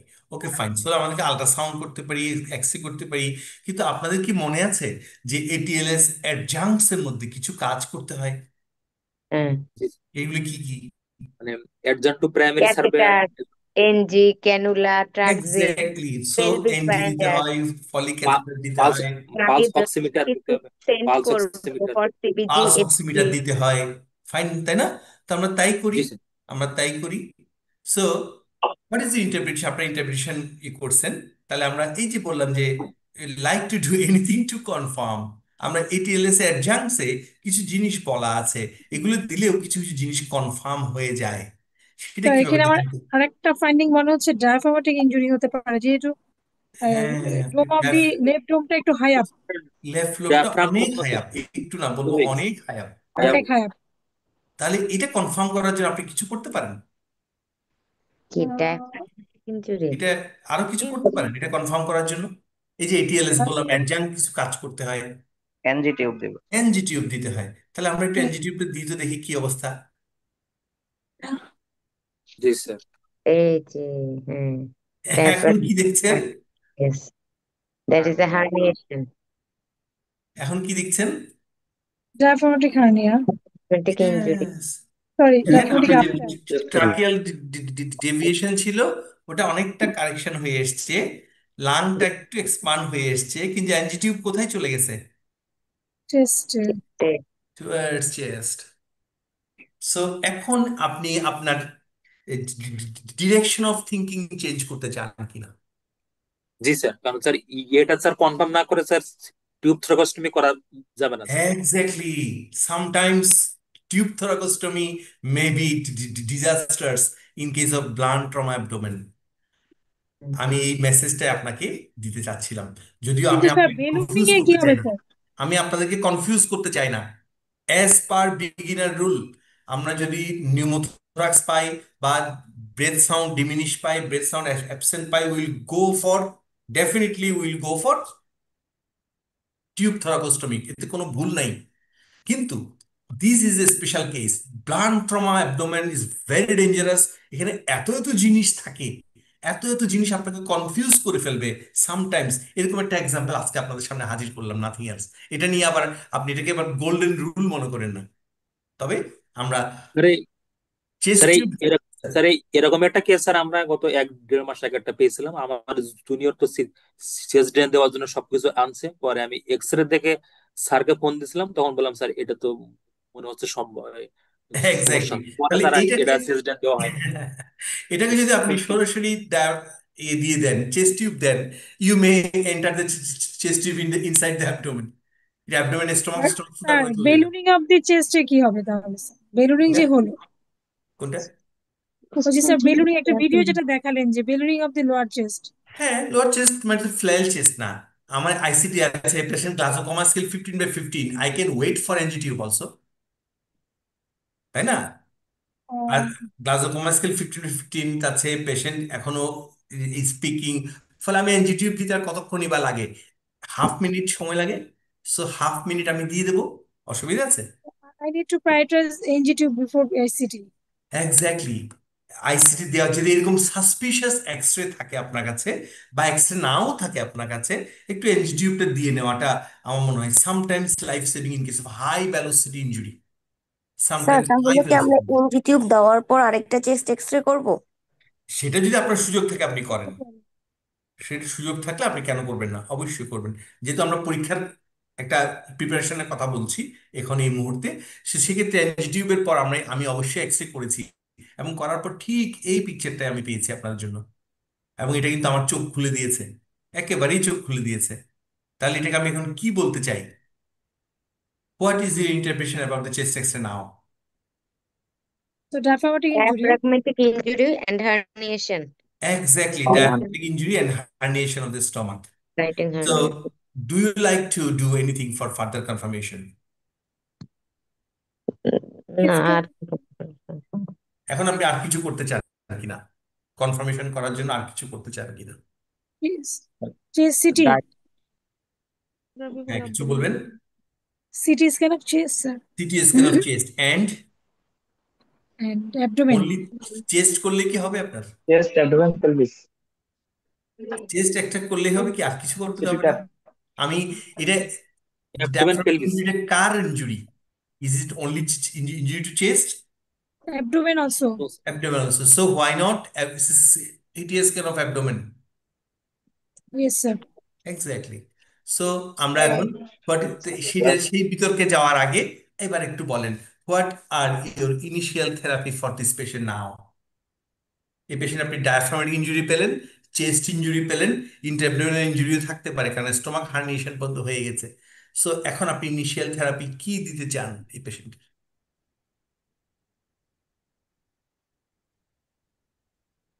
অলরেডি তো আমরা আইভি ফ্লুইড দিয়ে দিয়েছি। হ্যাঁ, ফ্লুইড দিয়ে দিয়েছি, দ্যাট মিনস ট্রাইক্সিল দিব। পেশেন্টকে এখন ল্যাপারেটমির জন্য প্রিপেয়ার করবো, কারণ ডায়াফ্রাগমেটিক ইনজুরি রিপেয়ার করতে হবে। এক্স্যাক্টলি ইন্ট্রাঅ্যাবডোমিনাল ইনজুরি থাকতেই পারে কারণ স্টোমাক হার্নিয়েশন হয়েছে, এন্ড তারপরে ওই সেটিং এ আমি পেশেন্টকে চেস্ট ড্রেনও দিব। Exactly. So we need to install the chest tube drain. We need to manage the vascular system as well with the judicious and calculative fluid volume. Calculative fluid volume দেব। সেই calculative fluid ভলিউমটা আমরা কার বেসিসে দেই? এই যে পরের প্রশ্নটা, do you need any advance tool for cardiovascular management of this patient? Interarterial প্রেশারটা আমার মনিটরিং করতে হবে। এক্স্যাক্টলি, আপনাকে সেক্ষেত্রে ম্যাপ মনিটরিং করতে হবে। আর কি করতে হবে? এখানে ফ্লুইড থেরাপির জন্য আর কি করতে হবে? সেন্ট্রাল ভেনাস প্রেশার দেখতে হবে স্যার। সেন্ট্রাল ভেনাস প্রেশার দেখতে হবে। আর কি দেখতে হবে? Urine output. ইউরিন আমরা আউটপুট বেডসাইড পোকাস ইউজ করি, POCUS point of care ultrasound. That means point of care ultrasound guided fluid therapy is the appropriate for this treatment now. আপনাকে ভেনাকেবল দেখতে হবে, ভেনাকেবল কলাপসিবিলিটি ইন্ডেক্স দেখতে হবে, আপনাকে এবিজি করে দেখতে হবে, অক্সিজেনেশন হচ্ছে কিনা কনফার্ম করতে হবে। কারণ এখানে খুব হাই প্রেসারে অক্সিজেন দিতে পারবেন না, খুব হাই স্পিডে ফ্লুইডও দিতে পারবেন না, আবার কিছু না দিয়েও পেশেন্টকে আপনি উঠিতে নিয়ে যেতে পারবেন না। So you need the advanced cardiovascular management tool. That is the only tool for you to traumatology is the POCUS, point of care ultrasound, bedside point of care ultrasound and point of care ABG. Point of care ultrasound and point of care ABG is the utmost requirement for such type of high velocity patients to prepare the patient for OT. এখানে আমরা বলি, hence the terminology comes for hypovolemic resuscitation, hypotensive resuscitation and goal targeted management of the patient. Point of care ultrasound আর FAST কি একই sir?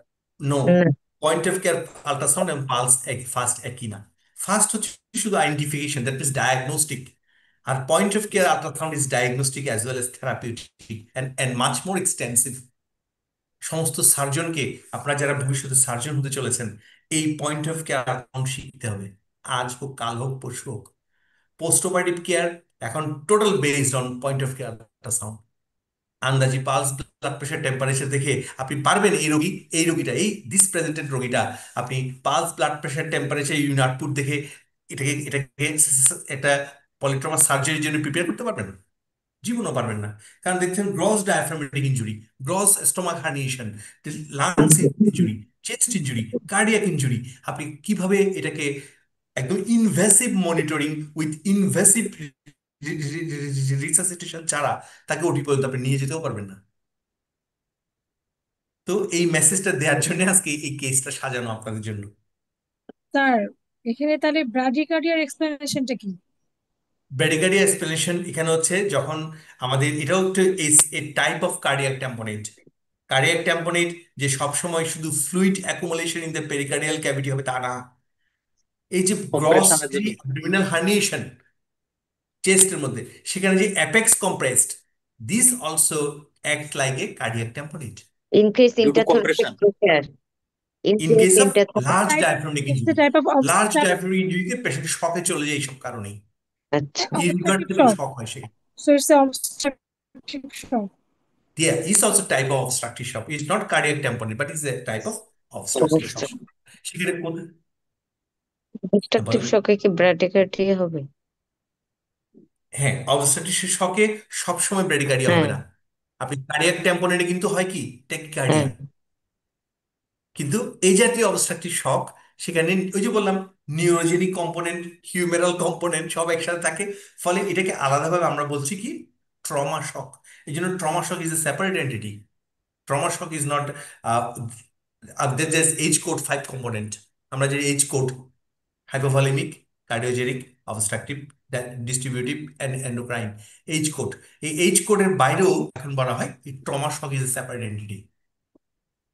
এটা all কম্পোনেন্টে একটা mixture, একটা ঘুটা শরবত শরবত টাইপের শক হয় এটা। এখানে ব্যাখ্যা করা খুব খুব ডিফিকাল্ট হয়ে যায়, এবং এটা ইনভেসিভ মনিটরিং ছাড়া এই রোগী মনিটরিং এবং পোস্ট অপারেটিভ কেয়ার অসম্ভব।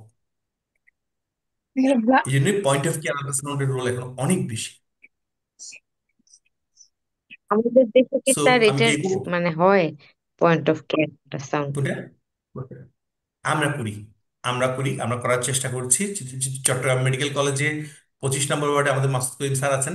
আমাদের প্রফেসর মাসুদ করিম স্যার আমাকে একটা আল্ট্রাসাউন্ড মেশিন আমাকে আমাকে ওয়ার্ডে ব্যবহারের জন্য দিয়েছিলেন। ওটা দিয়ে আমরা রিয়েলি খুব ভালো করতেছিলাম, কিন্তু খুব সম্প্রতি এটা নষ্ট হয়ে যাওয়াতে আমি বেকায়দায় আছি। এখন হ্যান্ড হেল্ড আল্ট্রাসাউন্ড চলে এসেছে, অনেকে জাস্ট লিটম্যান এর মতো হ্যান্ড হেল্ড আল্ট্রাসাউন্ড এখন স্টুডেন্টরা কিনে ফেলছে অনেকেই। ফলে পয়েন্ট অফ কেয়ার আল্ট্রাসাউন্ড এই অল্প কিছুদিন হাতের মোয়া হয়ে যাবে সবার কাছে। যারা অ্যাডভান্স স্টুডেন্ট তারা এটা লাগবে, এবং এটা এটা তারা অলরেডি ক্রয় করে ফেলছে অনেকেই। তো এটা দিয়ে বেসিক্যালি এবং কি এটা করা খুব যায় স্যার? কি থেরাপিউটিক অ্যাপ্রোচ করা যায়? এটা দিয়ে আপনি যে ফ্লুইড থেরাপি দিতে পারবেন, কখন কতটুকু ফ্লুইড লাগবে সেটা দিতে পারবেন। আপনার ফ্লুইডের ফলে কার্ডিওভাস্কুলার রেসপন্স কি হচ্ছে সেটা মাপতে পারবেন। ইভেন কার্ডিয়াক কন্ট্রাকশন বাড়ছে কি কমছে সেটা মাপতে পারবেন। কখন ফ্লুইড আপনি কার্টেল করবেন সেটা মাপতে পারবেন। ডায়াফ্রামেটিক স্কারশন, ডায়াফ্রাম মুভ করছে কি করছে না সেটা আপনি দেখতে পারবেন। আপনার মেডিকেশনের ফলে ডায়াফ্রামটা মুভমেন্ট বেড়েছে কিনা সেটা আপনি এনশিওর করতে পারবেন। লাং এর এক্সপান্সিবিলিটি ঠিক আছে কিনা, অ্যারিয়েশন ঠিক মতো হচ্ছে কিনা এটা আপনি মাপতে পারবেন। ডে টু ডে এটা কি না করা যায়, ওয়াইড ওয়াইড ওয়াইড ভ্যারাইটি। একসময় আমাদের পিজিএস একাডেমিয়া থেকে হয়তো ফোকাস নিয়ে একটা সেশন হবে, তখন আমরা বিস্তারিত কথা বলবো। এটা এখন একটু প্রসিড করি।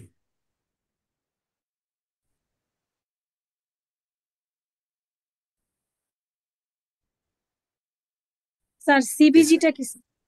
সিবিজি তো না, সিবিজি আচ্ছা ওটা ক্যাপিলারি ব্লাড গ্লুকোজ।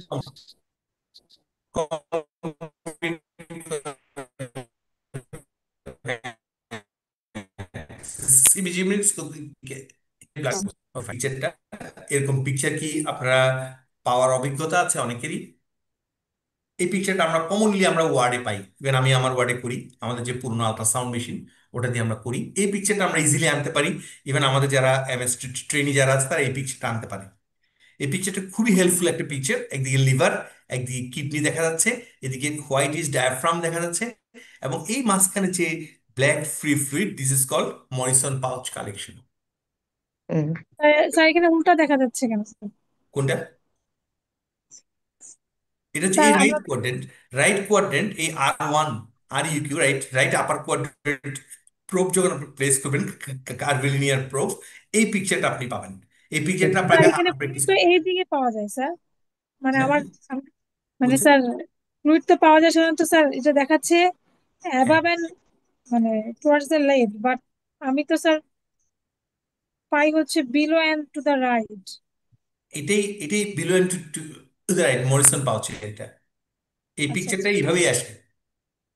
মরিসন পাউচে আপনি যখন রাইট আপার কোয়াড্রেন্টে প্লেস করবেন তো মরিসন পাউচের পিকচারটা এইভাবে আপনি পাবেন।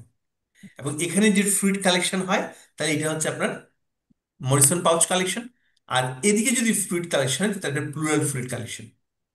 ডায়াফ্রামের বাইরে এদিকে ডায়াফ্রামের এদিকে যদি প্লুরাল কালেকশন হয় তাহলে above the diaphragm. এটা হচ্ছে আপনার প্লুরাল ফ্লুইড কালেকশন। আর এটা হচ্ছে আপনার ইন্ট্রাঅ্যাবডোমিনাল ফ্রি ফ্লুইড। Oh, সো এরকম পিকচারটা আপনাকে আনা প্র্যাকটিস করতে হবে যদি আপনি ট্রমা ডিপার্টমেন্টে কাজ করতে চান। তাহলে এই ধরনের পিকচারটা আমি আনতে পারি, আমি বসাতে পারি, বসাতে জানি, এইটুকু এবিলিটি আপনাকে গ্রো করতে হবে এবং এটা খুব সুন্দর পিকচারটা আনা যায়। সো তাহলে resuscitation in presence of the diaphragmatic injury may be difficult and shock may be irreversible.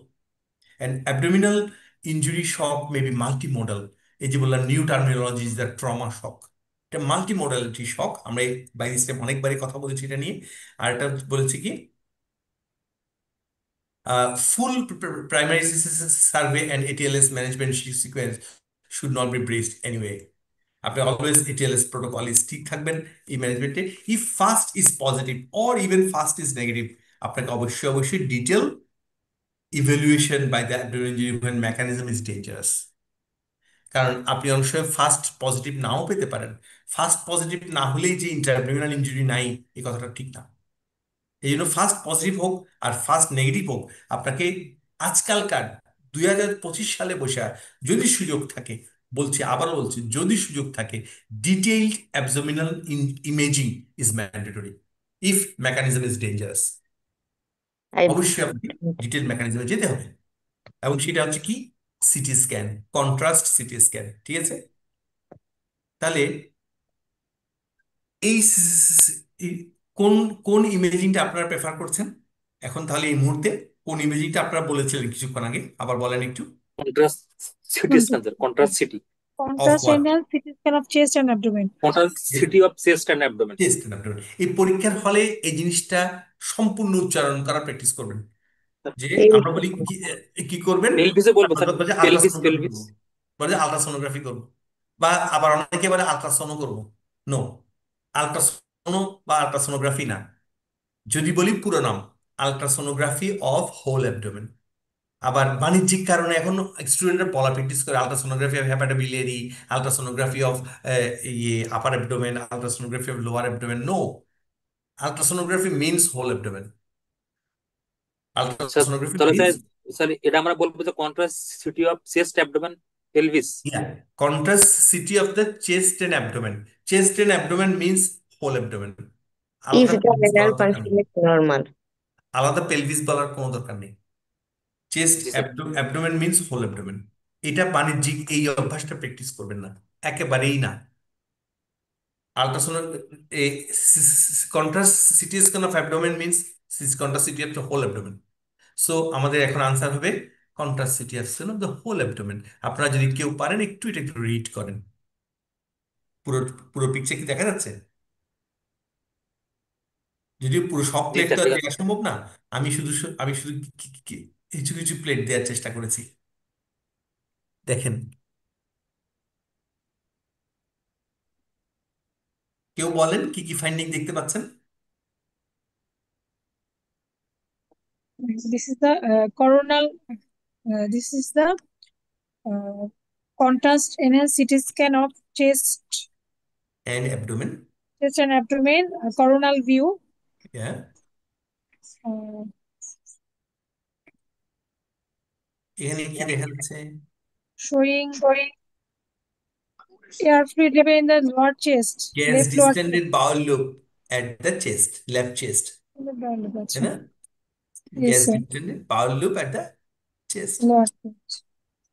এবং দেখেন এখানে একটা কি আছে, এই জায়গায় আমার যেখানে কার্সার মুভ করছে, Bridge. এনজি টিউব, এনজি টিউবটা আছে এখানে। হুম। এই যে এনজি Sir, টিউবটা, কোথায় স্যার এনজি টিউবটা? এই যে এখানে, এই যে আমার আমার মুভ করতে দেখছেন, কার্সর দেখানে, কার্সর দেখানে। কার্সারটা মুভ করছে, এনজি টিউবটা দেখা যাচ্ছে। তাহলে NG tube in the chest. So আপনি এবার এখানে কি দেখতে পাচ্ছেন? এই জায়গায় কি দেখতে পাচ্ছেন? এখানে এই যে এখানে আমার কার্সার মুভ করতে দেখতে পাচ্ছেন? কার্সার জি মুভমেন্টটা স্যার, দেখা যায়? জি স্যার। হ্যাঁ, এখানে কি দেখতে পাচ্ছেন? এখন কথা হচ্ছে তুমি বিদেশ গেছো দেখে লেফট কিডনি, বলে যাও। Left kidney is not visualised. Left kidney is, না, এই যে লেফট কিডনি অবভিয়াসলি ভিজুয়ালাইজড, কেন ভিজুয়ালাইজ রাইট করবে? Kidney is visualised sir. Yes, so left left kidney kidney, perirenal haematoma আছে নাকি? ফ্লেকশন renal আছে, hematoma, there is a big perirenal hematoma, but hypertension, confined in the sorry, Pasha confined in জেরোটা, the outline দেখা যাচ্ছে, দেখেন outline দেখা যাচ্ছে, তাই তো? সো হ্যাঁ perinephric haematoma confined in the fascia gyrota, পাশা জেরোটা। জেরোটার ভিতরে আছে, তাই না? হুম, তো confined এটাকে in the তো fascia করতে হবে না। gyrota, and the large perirenal hematoma is a first confined in the gyrota. So it is a picture. So there is the chest sir injury, diaphragmatic tear আছে, এই দেখেন stomach already is in the chest, diaphragmatic sir injury, left kidney শ্যাডোটা segmented মনে হচ্ছে, injury আছে না sir? এই যে সম্পূর্ণ সেগমেন্টেড বিশাল বিশাল একটা হেমাটোমা, বিশাল হেমাটোমা, ঠিক তো? জি হুম, স্যার। ওকে, তাহলে তাহলে এই পেশেন্টের আপনারা কি পেলেন? ডায়াফ্রাগমেটিক টিয়ার পেলেন, all all visceral herniation in the intestinal herniation in the chest পেলেন, সাথে পেলেন লেফট রেনাল ইনজুরি পেলেন। So it's a large complicated patient, hugely complicated patient. হ্যাঁ, কারণ যখন কিডনি ইনজুরি হবে তখন আপনাকে আপনাকে বুঝে রাখতে হবে যেখানে রেনাল এনজিওটেন্সিন মেকানিজম সহ জড়িত হয়ে গেছে। হুম, রাস। এই পেশেন্ট ম্যানেজ করা কঠিন হবে, রিয়েলি কঠিন হবে। So what are the conflicts now during the management of the abdominal injury? এই পেশেন্টের অ্যাবডোমিনাল ইনজুরি ম্যানেজ করতে গেলে আপনি এখন কি কি কনফ্লিক্টের মধ্যে পড়তে পারেন?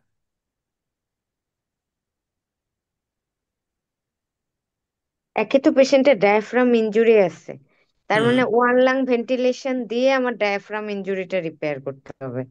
So yeah. So it's a big deal. You need a specialized anesthesiology support. হ্যাঁ, এন্ড আরেকটা যেটা, যে পেশেন্টের যেহেতু নিউমোথোরাক্স আছে, হ্যাঁ, সেহেতু এই পেশেন্টের আমি যখনই পজিটিভ প্রেশার ভেন্টিলেশন দিব তখন হ্যাঁ, তো আরো লাং ইনজুরি হবে, and there is a chance of মানে মোর ইনজুরি। তো এই ক্ষেত্রেও আমার প্রথমে যেটা করতে হবে, চেস্ট ড্রেনটা দিয়ে দেন আমাকে ওয়ান লাং ভেন্টিলেশন দিয়ে আগে ডায়াফ্রাম ইনজুরি রিপেয়ার করতে হবে। দেন যেহেতু ফাঁসা জিরোটার মধ্যেই রেনাল ইনজুরিটা আছে, আমি এটা মনিটরিং করতে পারি, is it expanding or not. If it expanding then I go for repair, if it not then no need to do it, just monitoring. And আমার আদার কোনো ইন্ট্রা অ্যাবডোমিনাল ইনজুরি আছে কিনা এটা আমার সর্ট আউট করতে হবে। Sir তো এই পেশেন্ট তো টিউব থোরাকোস্টমি করা তো স্যার রিস্ক। হ্যাঁ, রিস্ক আছে, কিন্তু ম্যানেজ তো এই পেশেন্ট তো করতে হবে। পুরাটাই sir risk. One lung ventilation দিলে আমাকে কেন ওই আগে চেস্ট টিউব দিয়ে নিতে হবে? আমি তো রাইট সাইডেড লাঙে শুধু ভেন্টিলেশন দিব। তাহলে হুম, এই পেশেন্ট এটাই। আসলে পুরাটাই রিস্ক। এখন কি কি কনফ্লিক্ট আপনারা করতে চান? কি কি কনফ্লিক্ট? দ্যাট মিনস আপনি chest management versus abdominal management, এটা নিয়ে একটা কনফ্লিক্টে ভুগছেন, এটা একটা তাই তো? Transitional zone management, as there is a মানে mid chest and abdomen, the exactly, abdominal content is in chest. Exactly. So আর কেউ কিছু বলবেন? আর কেউ কিছু পার্টিসিপেট করবেন যে এই পেশেন্ট আপনি কি কি কনফ্লিক্টে ভুগবেন? এবং ফার্স্ট চ্যালেঞ্জ পেশেন্টের এখানে পেশেন্টটাকে স্যার acidity, হেমাটোমেটিক্যালি স্টেবল করাটা first challenge. Yeah. So as because there is a diaphragmatic injury, there is a lung injury, there is renal injuries, herniation. So এই ক্ষেত্রে sir, cardiovascular achievement is a big challenge here. এই ক্ষেত্রে আসলে জিনিসটা sir এতটাই Respiratory management complicated, is another challenge here. At So A time পেশেন্টকে resuscitation and surgery একই সাথে স্যার exercise এবং চালিয়ে করা, এটা সার্জারি করার জন্য স্যার আমরা cardiothoracic surgeon, general surgeon, urologist সবাইকে স্যার ইনভলভ that করতে means হবে। ট্রমা multidisciplinary আপনি সার্জরি, কিছু multidisciplinary ট্র্যাকিং approach ব্যবস্থা। করতে চান, তার মানে জি আপনি স্যার, multidisciplinary approach করতে চান, এই তো? জি স্যার। আপনাদের সবই খুব সত্য, আমরা খুব এনজয় করছি। আপনারা যে একটা খুব ভালোভাবে যে একটা ডিসকাস করছেন, নিজের নিজের আই ইনটিউশনটা খাটাচ্ছেন, আমরা আমি আমি তো রিয়েলি এনজয় করছি, এটা ইজ ভেরি গুড। আপনাদের লেভেলে আমি কখনো এগুলো ভাবি নাই, কখনো এরকম এরকম প্যাচালো কেসের পাল্লায় পড়বো আমি নিজেও কখনো ভাবি নাই। Is very good, very good. So আমরা যে কনফ্লিক্টস গুলো আপনারা এতক্ষণ ধরে বললেন সেগুলো যদি আমি একটু সামারাইজ করার চেষ্টা করি, ব্যাপারটি কি এরকম যে পেরিটোনিজম ভার্সেস পেরিটোনাইটিস, অ্যাবডোমিনাল কনফ্লিক্ট খুবই হয়।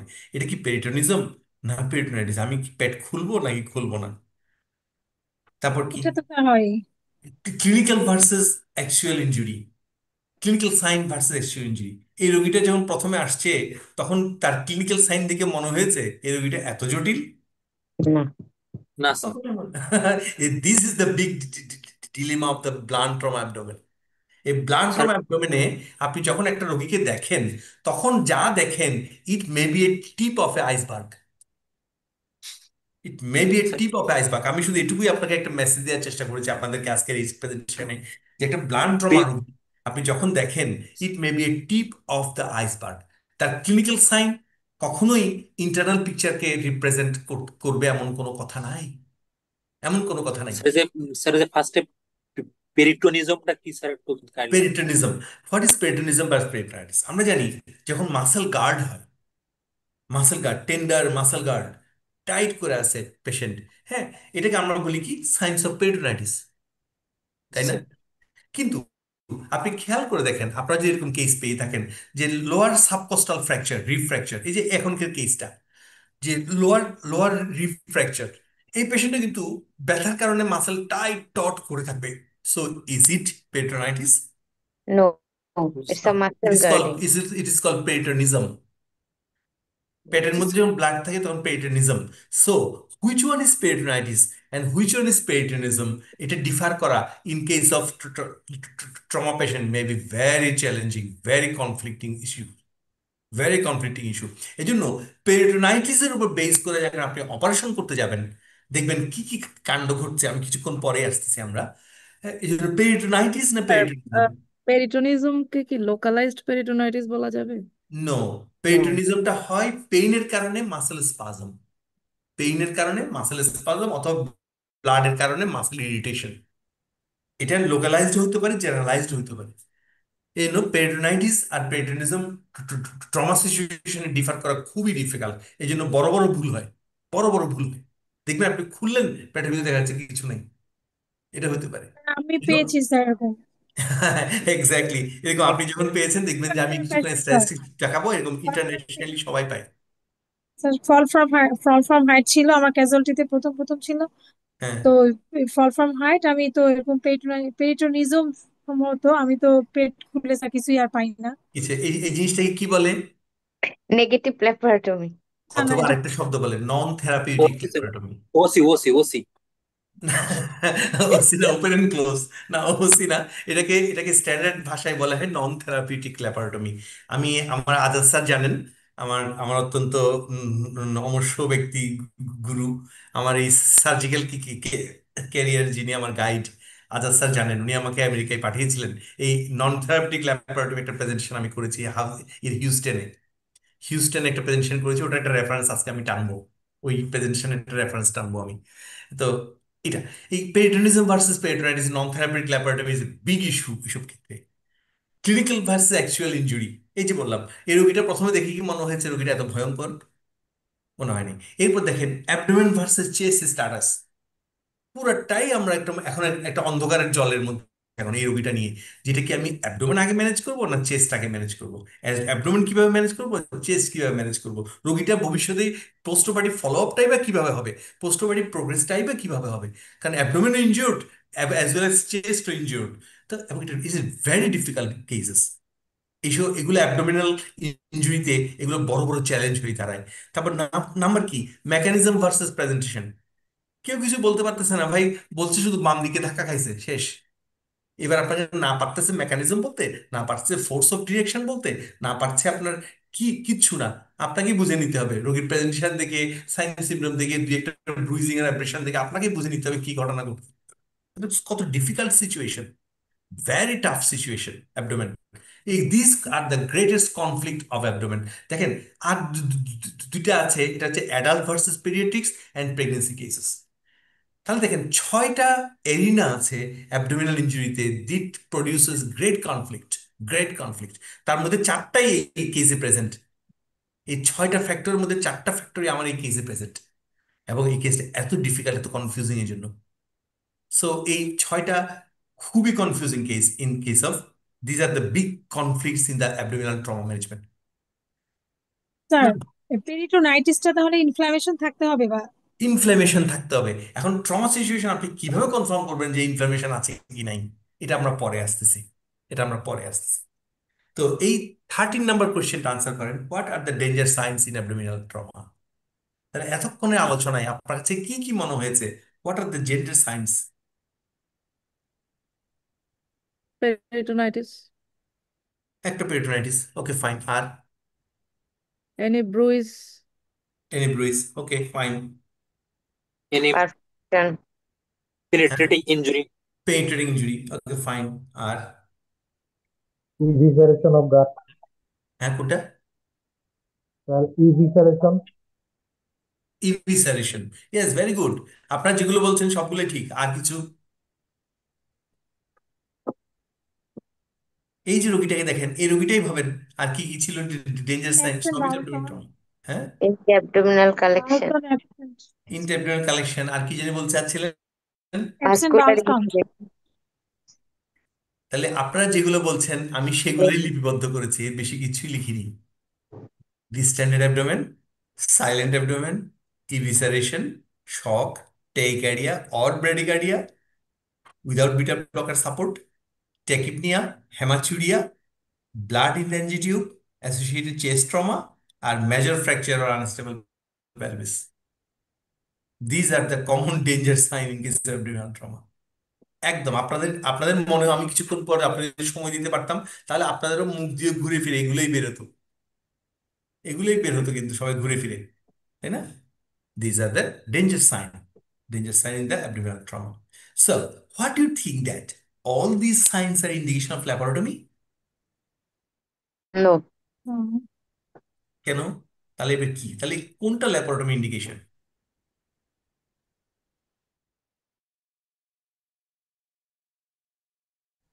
ইভিসারেশন, পারসিস্টেন্ট ওকে ফাইন, একটা একটা হতে পারে। আর অ্যাবডোমিনাল ট্রমা যদি আনস্টেবল হয়, মানে পেশেন্টটা ফ্লুইড চ্যালেঞ্জ দেওয়ার পরে আনস্টেবল থাকে, তখন ল্যাপারোটমি। ওকে, এটাও আপনার জন্য, আপনি আপনি এই কথাটা বলছেন সবাই শুনে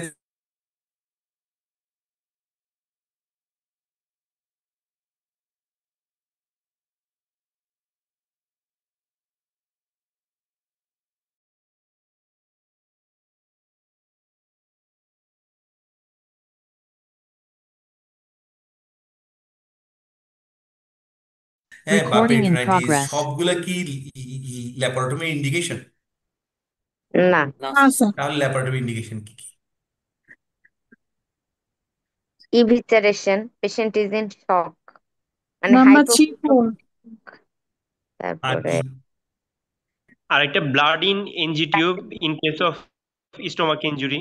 আচ্ছা, ব্লাড এন্ড ইনজেক্ট এটাও ইন্ডিকেট একটা গুরুত্বপূর্ণ কথা, এটা একটা গুরুত্বপূর্ণ কথা, ঠিক আছে আমি নিচ্ছি এটা। তারপর আর স্যার যদি অ্যাসোসিয়েটেড পেনিট্রেটিং ইনজুরিতে স্যার যদি ইভিসারেশন নাও হয়, তবু স্যার ল্যাপারোটমি করতে হবে। ল্যাপারোটমি করতে হবে। আচ্ছা, তারপর এগুলো আপনারা কিন্তু সবাই মনে রাখেন। আমরা আপনারা যা যা বলছি সবগুলোই তো মনে রাখেন, আপনারা সবাই মনে রাখতে থাকেন। আর কিছু কে বলবেন? পেনিট্রেটিং অ্যাসোসিয়েটেড ইনজুরিতে চেস্ট স্যার এরকম একটা হয়েছে যে ট্রানজিশন ল্যাপারোটমি করতে হয় নাই স্যার আমার। কোনটা কোনটা কি? পেনিট্রেটিং ইনজুরিতে স্যার পেডিগ্রি ল্যাপারটমি করতে হয় নাই? বাহ, আজকের এই ডিসকাশন আপনি সরাসরি অপোজ করে বলছেন। I am enjoying it, I am really enjoying আমি ইট। আমি করেছি, মানে আমি করি নাই এবং পেশেন্ট ভালোভাবে exactly, exactly, I appreciate your mentality, I appreciate your experience. আর কিছু বলবেন?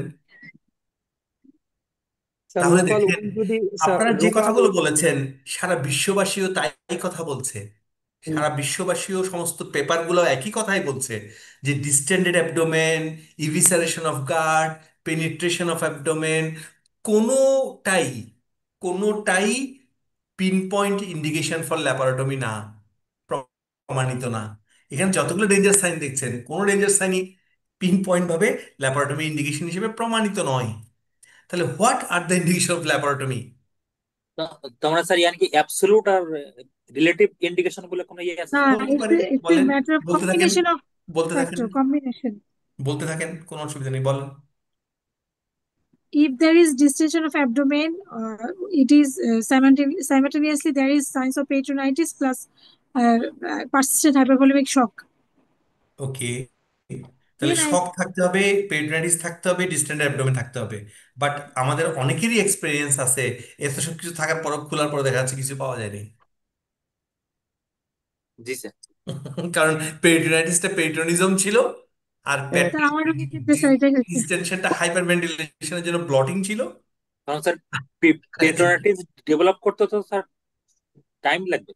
টাইম লাগবে। হ্যাঁ, পেরিটোনাইটিস পেরিটোনাইটিস ডেভেলপ করতে টাইম লাগবে, তাহলে আপনি কিভাবে ডিফার করবেন which is peritonitis and which is তার মানে পেরিটোনিজম? স্যার এতদিন আমরা যেগুলো ভেবে খুঁজছি সব তো পেরিটোনিজম ছিল স্যার। সবগুলো বেফলে ছিল, আসলেই সব বেফলে ছিল।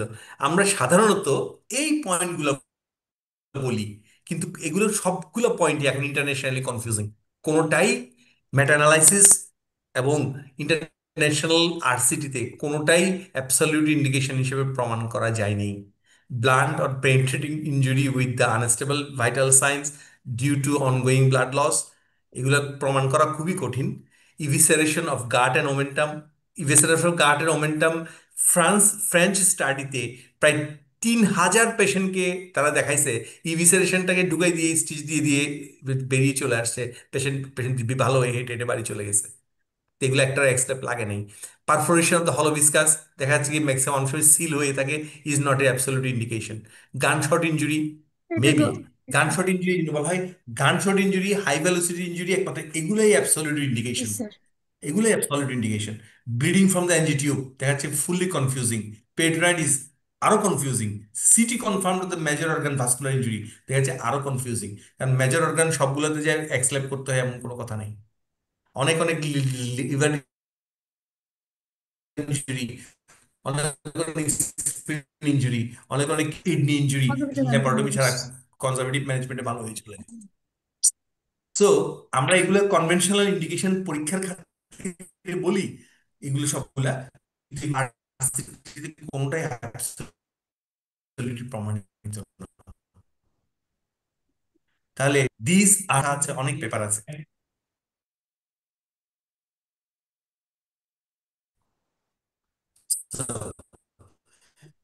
সো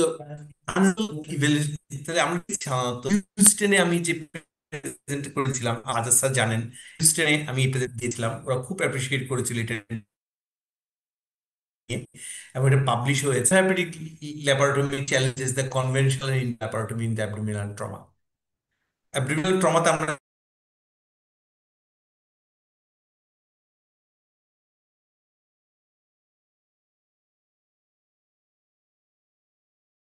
আপনি যে Recording in progress. ভিতরে ঢুকে কিছু পাবেন এমন কোনো কথা নেই। হিমোডাইনামিক ইনস্টেবল পেশেন্টকে পেট খুলে যে অনেক কিছু পেয়ে যাবেন তেমন কোনো কথা নেই। দেখা যায় স্যার এগুলো কি স্যার আপনার কেসগুলোর মধ্যে এই ফাইন্ডিংসটা? এই ফাইন্ডিংসটা, that means non therapeutic laparotomy peritonitis ক্ষেত্রে প্রায় 20% পেনিট্রেটিং ক্ষেত্রে, ওই যে আপনি বলেছিলেন যে পেনিট্রেটিং ইনজুরি হলে আমরা আমরা এক্সল্যাপ করবো, পেনিট্রেটিং ইনজুরি হয়ে এক্সল্যাপ করেছি, দেখা যাচ্ছে 20% কেসের মধ্যে আমরা কিছু পাইনি, যে যে প্রায় 52% পেজে আসলে দেখা যাবে এটা না করলেও চলতো। এবার কি করবেন, আপনি কোথায় যাবেন? সো আনস্টেবল হিমোডাইনামিক, কারণ আমাদের চট্টগ্রাম মেডিকেল কলেজে আমরা তো বিকালবেলা সিটি স্ক্যান করতে পারি না, অনেক সময় আলট্রাসোনোগ্রাফিও করতে পারি না, ক্লিনিক্যাল বেস করে আমরা ওপেন করি, ওপেন করতাম তখন। ওপেন করার পর দেখা গেছে ভিতরে ঢুকে কিছু নেই, তাহলে শুধু শুধু আননেসেসারি একটা এক্সপ্লোরেটরি ল্যাপারোটমি করলাম। এগুলা বলে নন থেরাপিউটিক ল্যাপারোটমি। এই যে কিছুক্ষণ আগে আমার একজন ট্রেনিং, তার উনার উনার প্র্যাকটিক্যাল এক্সপিরিয়েন্সের কথা বললেন, সিমিলার এক্সপিরিয়েন্স, এগুলো আমরাও পাই। এই জন্য যদি বলে যে এই জন্য ব্লান্ট ট্রমা অ্যাবডোমেনের ক্ষেত্রে unstable haemodynamics with evisceration with dangerous mechanism, এই তিনটাকে যদি মিলানো যায় তাহলে ইজ ভেরি সিগনিফিক্যান্ট। তিনটাকে সাথে মিলাতে হবে, unstable haemodynamics, high mechanism of injury with evisceration maybe. এক্ষেত্রে আমরা ex lap indication is a very better better outcome দেয়, তবে not 100% better. But in case of penetrating abdomen, evisceration of cut and dangerous mechanism of injury is very significant. তবে সেখানে unstable haemodynamics penetrating অ্যাবডোমেনের ক্ষেত্রে অনেক সময় এক্সক্লেপের indication নাও হইতে পারে, কারণ সেক্ষেত্রে আপনি খুলে হয়তো দেখবেন যে আপনি যেটা হয়েছে এটা না করলেও হয়তো আপনি আলটিমেটলি ট্যাম্পনেট হয়ে বন্ধ হয়ে যাবে। এই জন্য আমরা পেনিট্রেটিং অ্যাবডোমেনে বলি যদি খুব ভালো ভাস্কুলার ডিলিংস এর ক্যাপাসিটি না থাকে আমরা বলি না খোলার জন্য। অনেক সময় আমরা বলি না খোলার জন্য, কারণ ভাস্কুলার মেকানিজম যদি আমি ডিল করতে না জানি, আমি যদি ভাস্কুলার অ্যানাস্টোমোসিস করতে না জানি, আমি যদি ভাস্কুলার রিকনস্ট্রাকশন করার মতো ক্যাপাসিটি বা ফ্যাসিলিটি আমার কাছে না থাকে, তাহলে পেনিট্রেটিং অ্যাবডোমেন খোলা খুব ডিফিকাল্ট, কিন্তু তাতে পেশেন্ট মরে যাবে। তার চেয়ে আপনি না খুলে রাখেন, একসময় একসময় আপনি well resuscitative for a patient আসে সেটেল হয়ে যাবে। এই জন্য first has very low efficacy for ex lap and back.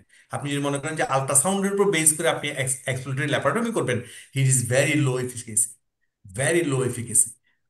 আলট্রাসাউন্ডের উপর বেস করে এক্সপ্লোরেটরি ল্যাপারোটমি করা যায় না। স্যার অ্যানাদার ইজ দ্যাট পড়ে একটা এখন কোশ্চেন দেখছিলাম স্যার, ওই যে হ্যাঁ শিওর। ডিপিএল এ 10 ml ব্লাড পেলে indication of laparotomy. DPL A 10 ml blood পেলে এটা বলে ঠিকই, কিন্তু আমাদের প্র্যাকটিক্যালি বাংলাদেশে এটা খুব কম অ্যাপ্লাই করে, খুব কম অ্যাপ্লাই করে। আপনি কি অ্যাপ্লাই করেন আপনাদের হসপিটালে? আমি জানি না। হ্যাঁ স্যার। আমিও তাই বলছি, কারণ আমি আজকে সে ডিপিএল 11 কি সাল স্যার থেকে এখনকার করা বর্তমান হয়? 25 সাল পর্যন্ত ক্যাজুয়ালিটি চালাচ্ছি, কিন্তু আমি কখনো আসলে ডায়াগনস্টিক পেরিটোনিয়াল ল্যাবেজ কখনো করিনি। এটা বাংলাদেশে আল্ট্রাসাউন্ডে এরকম কোনো ফাইন্ডিং আছে ফার্স্টে কতটুকু মানে ইন্টারনাল কালেকশন পেলে ওপেন করতে হবে, এই ধরনের কোনো? আমার কাছে এই ধরনের কোনো স্টাডি নাই, কারণ আমাদের আল্ট্রাসাউন্ড আমি পেয়েছি আমাদের মাসুদ করিম থেকে, প্রফেসর মাসুদ করিম স্যার থেকে মাত্র এখনো 1 বছর আগে মাত্র পেয়েছি। তার মধ্যে আবার ইদানিং এটা নষ্ট হয়ে গেছে, ফলে আমরা কোনো স্টাডি ডিজাইন করতে পারিনি, আমরা কোনো স্টাডি ডিজাইন করতে পারিনি। তো আমাদের মেডিকেল কলেজগুলা, আমাদের স্টুডেন্টরা ওই এমএস থিসিস করার জন্য সাবজেক্ট খুঁজে পায় না, কিন্তু আমার মাথায় হাজার হাজার সাবজেক্ট কিলবিল করে, কিন্তু আমি করতে পারি না যন্ত্রপাতির অভাবে, ইচ্ছার অভাবে এ পারি না। এই জন্য emergency condition, acute interperitoneal bleeding, blunt or penetrating abdominal injuries, generalized interperitoneal sepsis due to perforated gastrointestinal tract, these all are the common indication for laparotomy, but no one could confer it highly sensitive inducible trauma cases. এটা হচ্ছে national library of medicine, United states গভর্নমেন্টের একটা official website, তারা এটা declare দিয়েছে যে এখানে কোনোটাই absolute highly sensitive indication in that trauma case পাওয়া যায়নি। হয়তো অ্যাকিউট অ্যাবডোমেন কেসে পাওয়া যায়, কিন্তু ট্রমা কেসে এটা হাই সেন্সিটিভিটি পাওয়া যায় না। আর হচ্ছে কিরণ ইমেচুর, ইদানিং এই যে কিছুক্ষণ আগে বলেছিলাম যে আমরা পারফোরেশন গ্যাস কন্ট্রোল হলোভিসকাসে আমরা কিছু নিউয়ার কিছু টেকনিক পাই কিনা। Immature neutrophil present may be a strong guide for intra-abdominal sepsis in bowel perforation and thus prediction of the ex lap. এটা একটা নিউয়ার স্টাডি, এই 24 সালে পাবলিশ হয়েছে এটা। এটা একটা খুব ভালো স্টাডি, যেখানে তারা left shift of the neutrophils, যেটা immature neutrophil presence in the blood, এটা দেখে তারা পেরিটোনাইটিস আর পেরিটোনিজমের ডিফার করতে চাইছে, এবং এটা তারা বলছে এটা হাইলি সেন্সিটিভ। এবং এটা স্টাডি এখন অনেকগুলাতেই করেছে, অনেক স্টাডিতে এটাকে সাপোর্ট করেছে। তাই আপনারা যারা পেরিটোনাইটিস আর পেরিটোনিজম বুঝতে পারবেন না, তারা ইনস্ট্যান্ট ব্লাড ড্র করে ইমেচিউর নিউট্রোফিল প্রেজেন্সটা দেখবেন। নিউট্রোফিল, তারা বলছে যদি ইনমেচিউর নিউট্রোফিল প্রেজেন্স যদি হাই থাকে, তাহলে এটাকে বলা হয় এই ক্ষেত্রে আমরা এক্স ল্যাবে জাম্প করতে পারি, এটাকে পেরিটোনাইটিস ধরে নিতে পারি, পেরিটোনিজম না। এটা খুব ভালো একটা একটা অগ্রগতি মনে হয়েছে আমার। যে কোনো এমএসসি স্টুডেন্ট চাইলে এটাকে একটা স্যার এটা কত আসবে? থিসিস পেপার হিসেবে নিতে পারে চাইলে। এই পেরিটোনাইসিস আর পেরিটোনিজমের মধ্যে পার্থক্য করার জন্য এটাকে খুব স্ট্রং একটা টুল মনে করা হচ্ছে এখন, যে immature presence of immature neutrophil in the blood circulation. So what are the alternative approaches for your abdominal trauma now? একটা তো এক্সপ্লোরেটরি ল্যাপারোটমি, আর অল্টারনেটিভ অ্যাপ্রোচ কি কি আছে আমার কাছে, অথবা স্পেশাল অ্যাপ্রোচ কি কি আছে? Sir diagnostic laparoscopy. Exactly, why not therapeutic laparoscopy? Obviously therapeutic laparoscopy এখন আমরা করছি। যেমন আমাদের চট্টগ্রাম মেডিকেল ক্যাজুয়ালিটিতে আমরা যে মাসুদ স্যারের হেল্প নিয়ে আমরা এখন অলরেডি 78 আমরা মিনিমাল ইনভেসিভ ম্যানেজ করেছি, যেগুলো আমাকে এক্সক্লেপ করতে হয়নি। So laparoscopic surgery, adoption of the laparoscopic surgery is a great achievement in case of abdominal trauma management, number one. Number two, আর কি করতে চান অল্টারনেটিভ?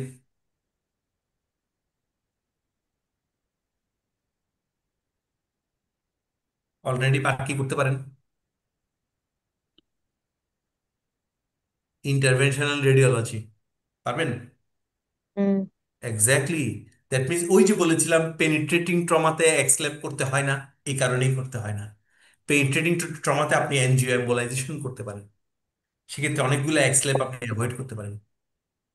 পেনিট্রেটিং ট্রমা হলেই যে ঝাঁপিয়ে পড়ে এক্সক্লেপ করতে হবে এমন না, যদি আমার সুযোগ থাকে, আমার হসপিটাল যদি ভালো ফ্যাসিলিটি থাকে, ইন্টারভেনশনাল পেনিট্রেটিং ট্রমাতে স্যার রেডিওলজি। আমরা এনজিও এম্বোলাইজেশন করে আমরা কি করবো স্যার? যদি আমার ভাস্কুলার ইনজুরি থাকে, পেলভিক ফ্র্যাকচার থাকে, অনেক সময় সেক্ষেত্রে এনজিও আমরা এনজিও এম্বোলাইজেশন করতে খুব পারি। ভালো করা যায়, কারণ যেই ভাস্কুলার ইনজুরিতে সিভিয়ার ম্যাসিভ ব্লিডিং হয় ওটা আপনার রাস্তায় মরে যাবে, আপনি পর্যন্ত আসবে না। যেটা আপনি পর্যন্ত আসবে, ইন্টারন্যাশনাল স্টাডি কথা বলছি এটা, যেই যেই penetrating trauma, vascular trauma hospital পর্যন্ত এসে পৌঁছায়, সেগুলোতে ইন্টারভেনশনাল রেডিওলজির একটা গ্রেট রোল প্লে করতে পারে টু অ্যাভয়েড দ্য এক্সলেপ। কারণ ইন্টারভেনশনাল রেডিওলজির মাধ্যমে আপনি যত সহজে মিনিমাল ইনভেসিভ ম্যানেজ করতে পারবেন, আপনি পেট খুলে ব্লিডিং সামাল দিতে পারবেন না, পেট খুলে আপনি ব্লিডিং সামাল দিতে পারবেন না। সেই জন্য আপনাকে বলা হয় interventional radiology is a very rescue tool in case of penetrating blood loss. Penetrating blood লসে আপনি পেট খুলে জাম্প করা খুব ডিফিকাল্ট। আপনি যদি নিজে রিকনস্ট্রাকশন করতে না জানেন, ভাস্কুলার ডিল করতে না জানেন, তাহলে বেটার যদি ইন্টারভেনশন রেডিওলজিস্ট আপনার হাতের কাছে থাকে, তার উপর ছেড়ে দেওয়া, তাহলে পেশেন্ট বেঁচে যাবে কিন্তু। সো এটা কিন্তু খুব important. So what R this, তাহলে আমরা একটু দেখি। তাহলে একটা হচ্ছে সিলেক্টিভ কনজারভেটিভ অ্যাপ্রোচ, এটাও কিন্তু খুব ইম্পর্টেন্ট। যত ফিচারই থাকুক না কেন, আপনি যদি মনে করেন পেশেন্ট স্টেবল আছে বা আমি স্টেবল করতে পেরেছি, you can go for selective conservative approach in some cases, সব কেসে না, ইন সাম কেসেস। আর laparoscopic surgery and radiological intervention is very promising tool. And also another special approach is the damage control surgery. আমি আমি large সার্জারিতে না গিয়েও bleeding এবং spillage control করেও পেশেন্টের যান বাঁচিয়ে ফেলতে পারি। So damage control surgery is an important tool and an early return to ICU and resuscitation.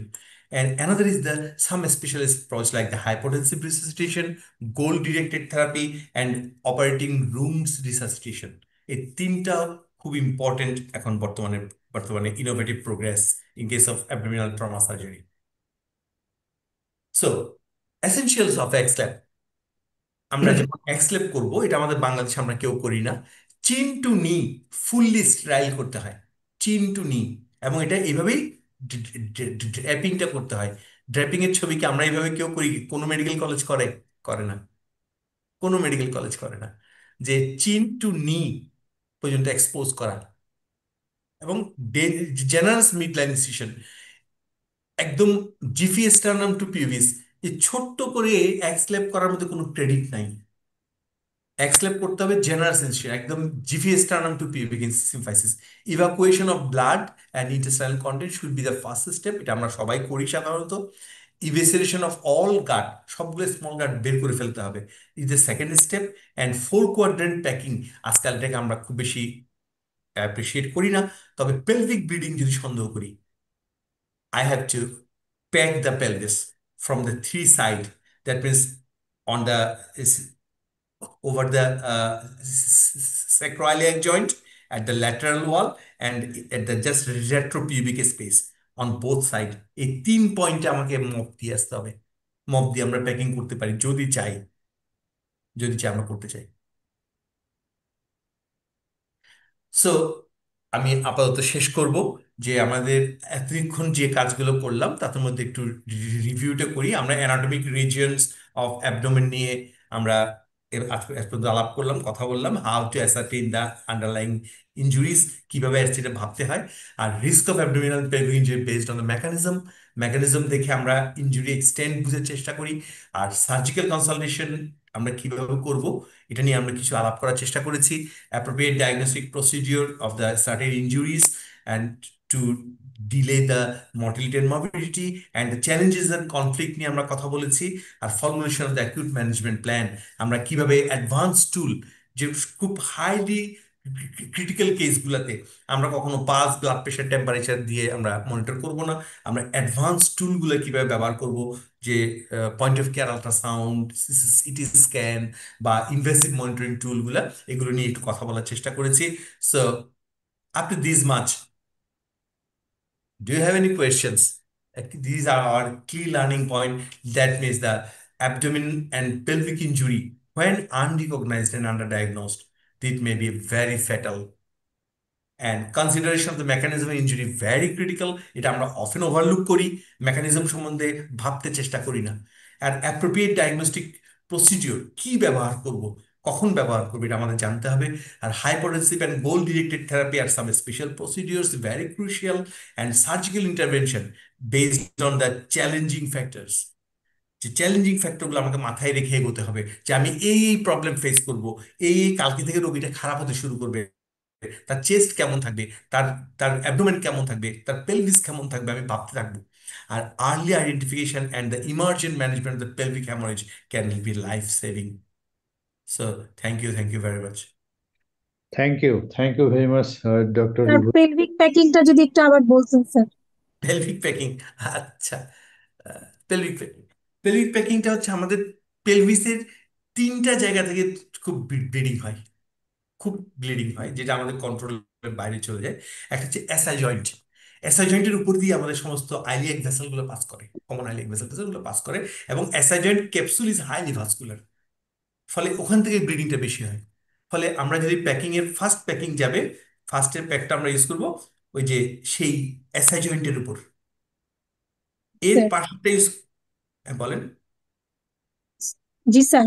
এর পাশেরটা ইউজ করব সাধারণত আমার ভেসেলগুলো এইভাবে নিচের দিক নেমে আসে, দুই দিকে হয়ে। দেন এটা ল্যাটারাল ওয়াল বরাবর একটা প্যাক ইউজ করব।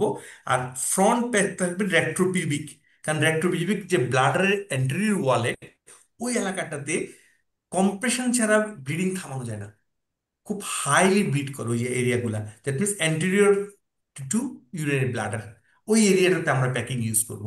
এই 3টা জায়গা, এবং বাইল্যাটারালি 3টা জায়গায় 6টা প্যাক। ইন্ট্রাঅ্যাবডোমিনাল। ইন্ট্রাপেলভিক, ইন্ট্রাপেলভিক। ইন্ট্রাঅ্যাবডোমিনাল না। ইন্ট্রাঅ্যাবডোমিনাল 4 কোয়াড্রেন্ট প্যাকিং এখন রিকমেন্ড করে না। তাহলে সেটা কি ইন্ট্রাপেলভিক, কিন্তু এটা এক্সট্রাপেরিটোনিয়াল। এটা ইন্ট্রাপেলভিক, অর্থাৎ জেনারেল অ্যাবডোমিনাল ক্যাভিটিতে না, তাহলে স্যার স্যার এটা তাহলে শুধু পেলভিক ব্রিদিং এর এক্সট্রাপেলভিক। ক্ষেত্রে। যেমন এটা আগে বলতো কি, লিভার ব্রিদিং, ব্লিডিং বলেন, কিডনি ব্লিডিং বলেন, স্প্লিন ব্লিডিং বলেন, সবখানেই প্যাকিং করতে বলতো, এখন আর প্যাকিং করতে বলে না। এখন তাহলে বলে স্যার আমরা শুধু এক্সট্রা পেরিটোনিয়ালে অ্যাপ্রোচ হবে, হ্যাঁ, এক্সট্রা এটা পেরিটোনিয়াল। ইন্টারপেরিটোনিয়ালি দেবো, ইন্টারপেরিটোনিয়ালি দেবো, কিন্তু pelvic fracture, pelvic bleeding suspect করলে, ইন্টারঅ্যাবডোমিনাল অন্য কোনো অর্গানে নয়। ওই তো স্যার, মানে আমরা তো ইন্ট্রাঅ্যাবডোমিনাল অ্যাপ্রোচে যে পেলভিক প্যাকিং দিব। হ্যাঁ, ইন্টারঅ্যাবডোমিনাল অ্যাপ্রোচে গিয়ে পেলভিক প্যাকিং। জি sir. That means intraabdominal liver, kidney, স্প্লিনের জন্য না। না স্যার স্যার। প্যাকিং বলতে স্যার যে আমরা দিব, মপ দিব, মপ। মপ হ্যাঁ অবভিয়াসলি, মপ। বড় সাইজের মপ। জি sir. Thank you sir.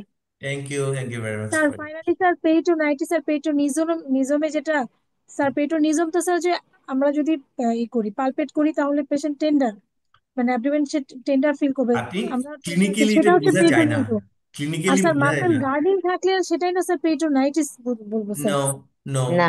Peritonitis R পেরিটোনিজম absolutely আক্ষরিক অর্থে সেম। এই জন্যই বলেছে যে ইম্যাচিউর নিউট্রিফিল দেখতে, স্যার ইম্যাচিউর। অনেক সময় তো স্যার পেইনে টেন্ডার, আমি টেন্ডারনেস পাই, কিন্তু হ্যাঁ, স্যার মাসেল গার্ডিং পাই না, সেটাই না স্যার পেরিটোনিজম। আর না, যেটাতে আমি মাসেল না, গার্ডিং ডিজিজ বিষয়টা তা না, পাবো সেটা এটা peritonitis. Absolutely same. Peritonitis and peritonism is absolutely same. শুধু একটা অ্যাকিউট অ্যাবডোমেনের ক্ষেত্রে বলে, আর একটা হচ্ছে ট্রমাটিক অ্যাবডোমেনের ক্ষেত্রে বলে। একটাতে পেরিটোনাইটিস থাকবে, একটাতে পেরিটোনাইটিস থাকবে না। থাকবে না, অর্থাৎ ট্রমাটিক অ্যাবডোমেনে আমরা পেরিটোনাইটিস বলতে খুব সাবধান। ট্রমাটিক অ্যাবডোমেনে পেরিটোনাইটিস বলতে খুব সাবধান, কারণ এখানে আর্লি স্টেজ পেরিটোনাইটিস হয় না, ম্যাক্সিমাম হয় আসলে পেরিটোনিজম। তাই ওটাকে পেরিটোনাইটিস মনে করে এক স্ল্যাপে জাম্প করলে আলটিমেটলি ভুল হওয়ার সম্ভাবনাই বেশি। জি স্যার। Thank you. জি sir. Thank thank you, you sir. Dr. Yuvraj Chaudhary, for your brilliant presentation and interaction with the students. Really, I must accept and agree that's a very masterful blend of knowledge and your experience. Thank you very much. Thank you sir. Yeah, আমি খুব মানে শুনছিলাম the way you are experiencing your experience and others with the students. Really great class. So আমি একটু আজকে অনেক দেরি হয়ে গেছে, আমার মনে ইন্টারাকশন অনেক হয়েছে। সো আরো ট্রমা নিয়ে আরো অনেক কিছু আমরা একটু ওয়েবিনার করবো ইনশাল্লাহ in future. I think you will have much knowledge then. আমরা একটু আজ ফ্যাকাল্টি থেকে আমরা একটু কমেন্ট নিই। আজকে আমাদের সঙ্গে আছেন কে ইয়ে আচ্ছা, ডক্টর আরিফকে দেখছি মনে হয়, ডক্টর আরিফ হোসেন। হ্যাঁ, আরিফ আছে, হ্যাঁ। হুম। Arif, will you make any comment about today's webinar? G sir, আসসালামু আলাইকুম স্যার। Aslam. আমি স্যার পুরো প্রেজেন্টেশন খুব মন্ত্রমুগ্ধ হয়ে শুনছিলাম। রিভু হচ্ছে আমার বন্ধু, ও চট্টগ্রাম মেডিকেলে, আমি ঢাকা মেডিকেল কলেজ ক্যাজুয়ালিটিতে কাজ করছি স্যার। তা আমরা দুই বন্ধু স্যার সবকিছুই শেয়ার করি। তো ওর প্রেজেন্টেশন আমার আগেও দেখার সুযোগ হয়েছে, আমরা কম্বাইন্ডলি বিভিন্ন ট্রেনিং সেশনও স্যার করি। তো স্টুডেন্টদের সাথে যে ইন্টারাকশনটা হয়েছে সেটাও স্যার খুবই চমৎকার, এবং স্টুডেন্টরা এখান থেকে বেনিফিটেড হয়েছে, এবং যারা আছে আমি আশা করি যে এখান থেকে অনেকেই ট্রমাতে আসতে আগ্রহী হবে। এবং এই ধরনের ওয়েবিনার স্যার আরো দরকার, এই ধরনের ফ্যাকাল্টি প্রেজেন্টেশনও আরো দরকার, স্টুডেন্টরাও আরো এগিয়ে আসা দরকার। আর স্যার আপনারাও আছেন আমাদেরকে এনকারেজ করার জন্য। আমার মনে হয় স্যার যে মানে এইভাবেই আসলে আমাদের ট্রমাটাকে আরো এগিয়ে নিয়ে যাওয়া দরকার স্যার। অনেক টাইম হয়ে গেছে স্যার, আমি আজকে বেশি বলবো না, আমাদের ফ্যাকাল্টি স্যাররা আছেন। স্যার অনেক ধন্যবাদ স্যার এরকম একটা প্রোগ্রাম অ্যারেঞ্জ করার জন্য। Thank you doctor Arif. Professor Masud Karim. Sir thank you. আমি তো রিভুকে ধন্যবাদ দিব খুব একটা পেশেন্ট নিয়ে বিভিন্ন অ্যাঙ্গেলে আলোচনা করার জন্য। এখানে ক্লিনিক্যাল প্যারামিটার ছিল, এখানে অ্যাসেসমেন্ট ছিল, এক্সামিনেশন ফাইন্ডিংস ছিল, এখানে রেডিওলজি ছিল, এখানে থেরাপিউটিক অপশনগুলো ছিল, এবং সাথে রিলেটেড অনেক জিনিসগুলো এখানে চলে আসছে। আমি হয়তো একটা দুটো কথা একটু এড করবো, যেটা বা ক্লারিফাই করব। একটা হচ্ছে যে নেগেটিভ ল্যাপারোটমি এবং নন থেরাপিউটিক ল্যাপারোটমি, রিভু আরো ভালো করে জানে। জাস্ট যারা আমাদের আজকের পার্টিসিপেন্ট তাদেরকে বোঝানোর জন্য এরকম বলা, কিছুটা ডিফারেন্স আছে সামান্য। নেগেটিভ ল্যাপারোটমি আমি ল্যাপারোটমি করে কিছুই পেলাম না, নাথিং, টোটালি একটা ভার্জিন অ্যাবডোমেন যা থাকে তাই পেয়েছি। আর নন থেরাপিউটিক ল্যাপারোটমি আমি কিছুটা ফাইন্ডিংস পেয়েছি, কিন্তু যেটাকে আমি ল্যাপারোটমি না করলেও ভালো হয়ে যেত। So that is the non therapeutic laparotomy, সামান্য একটু ডিফারেন্স আছে, এটা একটা বিষয়। আর প্যাকের কথাটা বিষয় হচ্ছে, প্যাকের বিষয়টা হচ্ছে কন্ট্রোভার্সিয়াল। একসময় বলা হতো যে প্যাক দেন, তারপর প্যাকটা অবসলিউট হয়ে গেল, আবার বলছে প্যাক ইজ ব্যাক। সো এটা ইন্ডিভিজুয়ালাইজ করতে হবে। আমি জাস্ট ট্রেনি লেভেলে বলছি, যখন একজন expert trauma surgeon abdomen open করবে, সে প্যাকের কোনো প্রয়োজন নেই, তার জন্য সে ডিল করতে পারবে। কিন্তু এট দ্য ট্রেনি লেভেল আর বিগিনার লেভেলে এই যে ড্যামেজ কন্ট্রোলের কথা আমরা বললাম, যেমন লিভার হয়তো শেটার্ড লিভার, বা স্প্লিন হয়তো সে ডিল করতে পারতেছে না, মেবি কিডনি হয়তো ওরকম খুব বেশি হয় না আমাদের কাছে। কিন্তু এই দুটো অর্গান যখন আপনি কিছু করতে পারবেন না, so damage control option is there with the pack. মানে এখানে কনফিউজ করলে হবে না। যে রিভু যেমন বললো আমরা প্যাক দিনে, এটা অন্য সেন্সে সে বলেছে যে 4 quadrant pack in a trauma surgeon expert, সার জন্য এটা নয়। কিন্তু যখন আপনি ট্রেনি লেভেল একটা অ্যাবডোমেন খুলবেন, আপনি কিছু করতে পারছেন, so put the pack sir just as a damage control, then you earn the term some time resuscitate the patient and go in and manage accordingly. So এই দুটা কথা বলবো। আমি আবারও রিভিউকে ধন্যবাদ দিচ্ছি। সে আরেকটা কথা বলেও নাই, আমাদের যে কতগুলো সিক্রেট আছে চিকিৎসার ট্রমাতে, যেমন আমি ট্রেনিদের জন্য এটা বলি যে অনেকগুলো দেখবে যে আলট্রাসোনোগ্রাফিতে করা হলো অ্যাবডোমেনের কালেকশন, ফ্রিকুয়েন্টলি এই রুগীগুলো পাবে। হয়তো সেই কালেকশনটা মেবি ব্লাড 200 300 400 ml।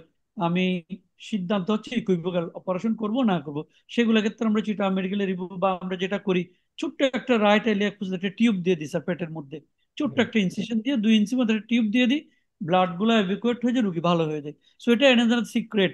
এটাও আমাদের রিভিউর একটা পাবলিকেশন আছে এই বিষয়ে, এটা হয়তো সে বলে না আর কি। তো এরকম অনেকগুলো বিষয় আছে ট্রমাতে কাজ করতে গেলে, যে জিনিসগুলা ইট ইজ এ স্পেশালিটি, আলাদা একটা স্পেশালিটি, যে আমরা জানা সার্জারি প্র্যাকটিস করে এটা হয়তো করা যাবে না। তো আমি যারা আজকে শুনছে, আশা করব যে পরীক্ষার খাতিরে হলে অন্তত ট্রমাটা ভালো করে পড়বে, এবং বিশেষ করে মনে রাখবে যে এটা যেটা বলে এটিএলএস, এটিএলএস থেকে অনেকগুলো প্রশ্ন আসে। সো আজকে ট্রমা দিয়ে সে অনেকগুলো ইনফরমেশন ট্রেনিরা পেয়েছে। সো আশা করব তারা ট্রমা এটিএল এর সবগুলা মিলে এবং আজকের লেকচারটা ফলো করে এই রিলেটেড প্রিপারেশনটা নেবে, তাদের পরীক্ষাটা ভালো হবে। ধন্যবাদ। Thank you, Professor Masood Karim. And finally, our concluding comment from our respected Professor M. Mojid sir. Sir, please make comment and advice to students. Thank you very much. I really enjoyed the fluency of Raju. He has become very fluent in his presentation. I greatly appreciate it. A few things that I thought that I'll be mentioning, that is, whenever we are dealing with a trauma patient, you must make sure that we do not produce a secondary injury. That is to be borne in mind, especially for the students. Whenever you are dealing with a trauma patient, you must make sure that you do not produce an injury that was not there. There was some injury, for example, that is why the ABCDE is very important. Here is the bearing and circulation with immobilization of the cervical spine, because this patient with trauma who had bus accident, he might have sustained a spinal injury, injury to the spine, but not the neurological injury. But you might produce one if you are not careful. This is for the trainees. This is very important. That secondary injury has to be prevented. A patient might have a cervical spine fracture, but he did not have cervical spinal injury to the spine itself. Neurological deficit was there, but because of improper handling, the patient might develop one. The other thing that I would like to mention, that most of the things you can make a clinical diagnosis. For example, tension pneumothorax, it will be clinically assessed also. Clinical assessment very important, that you get engorged neck bend and tracheal deviation and all that thing.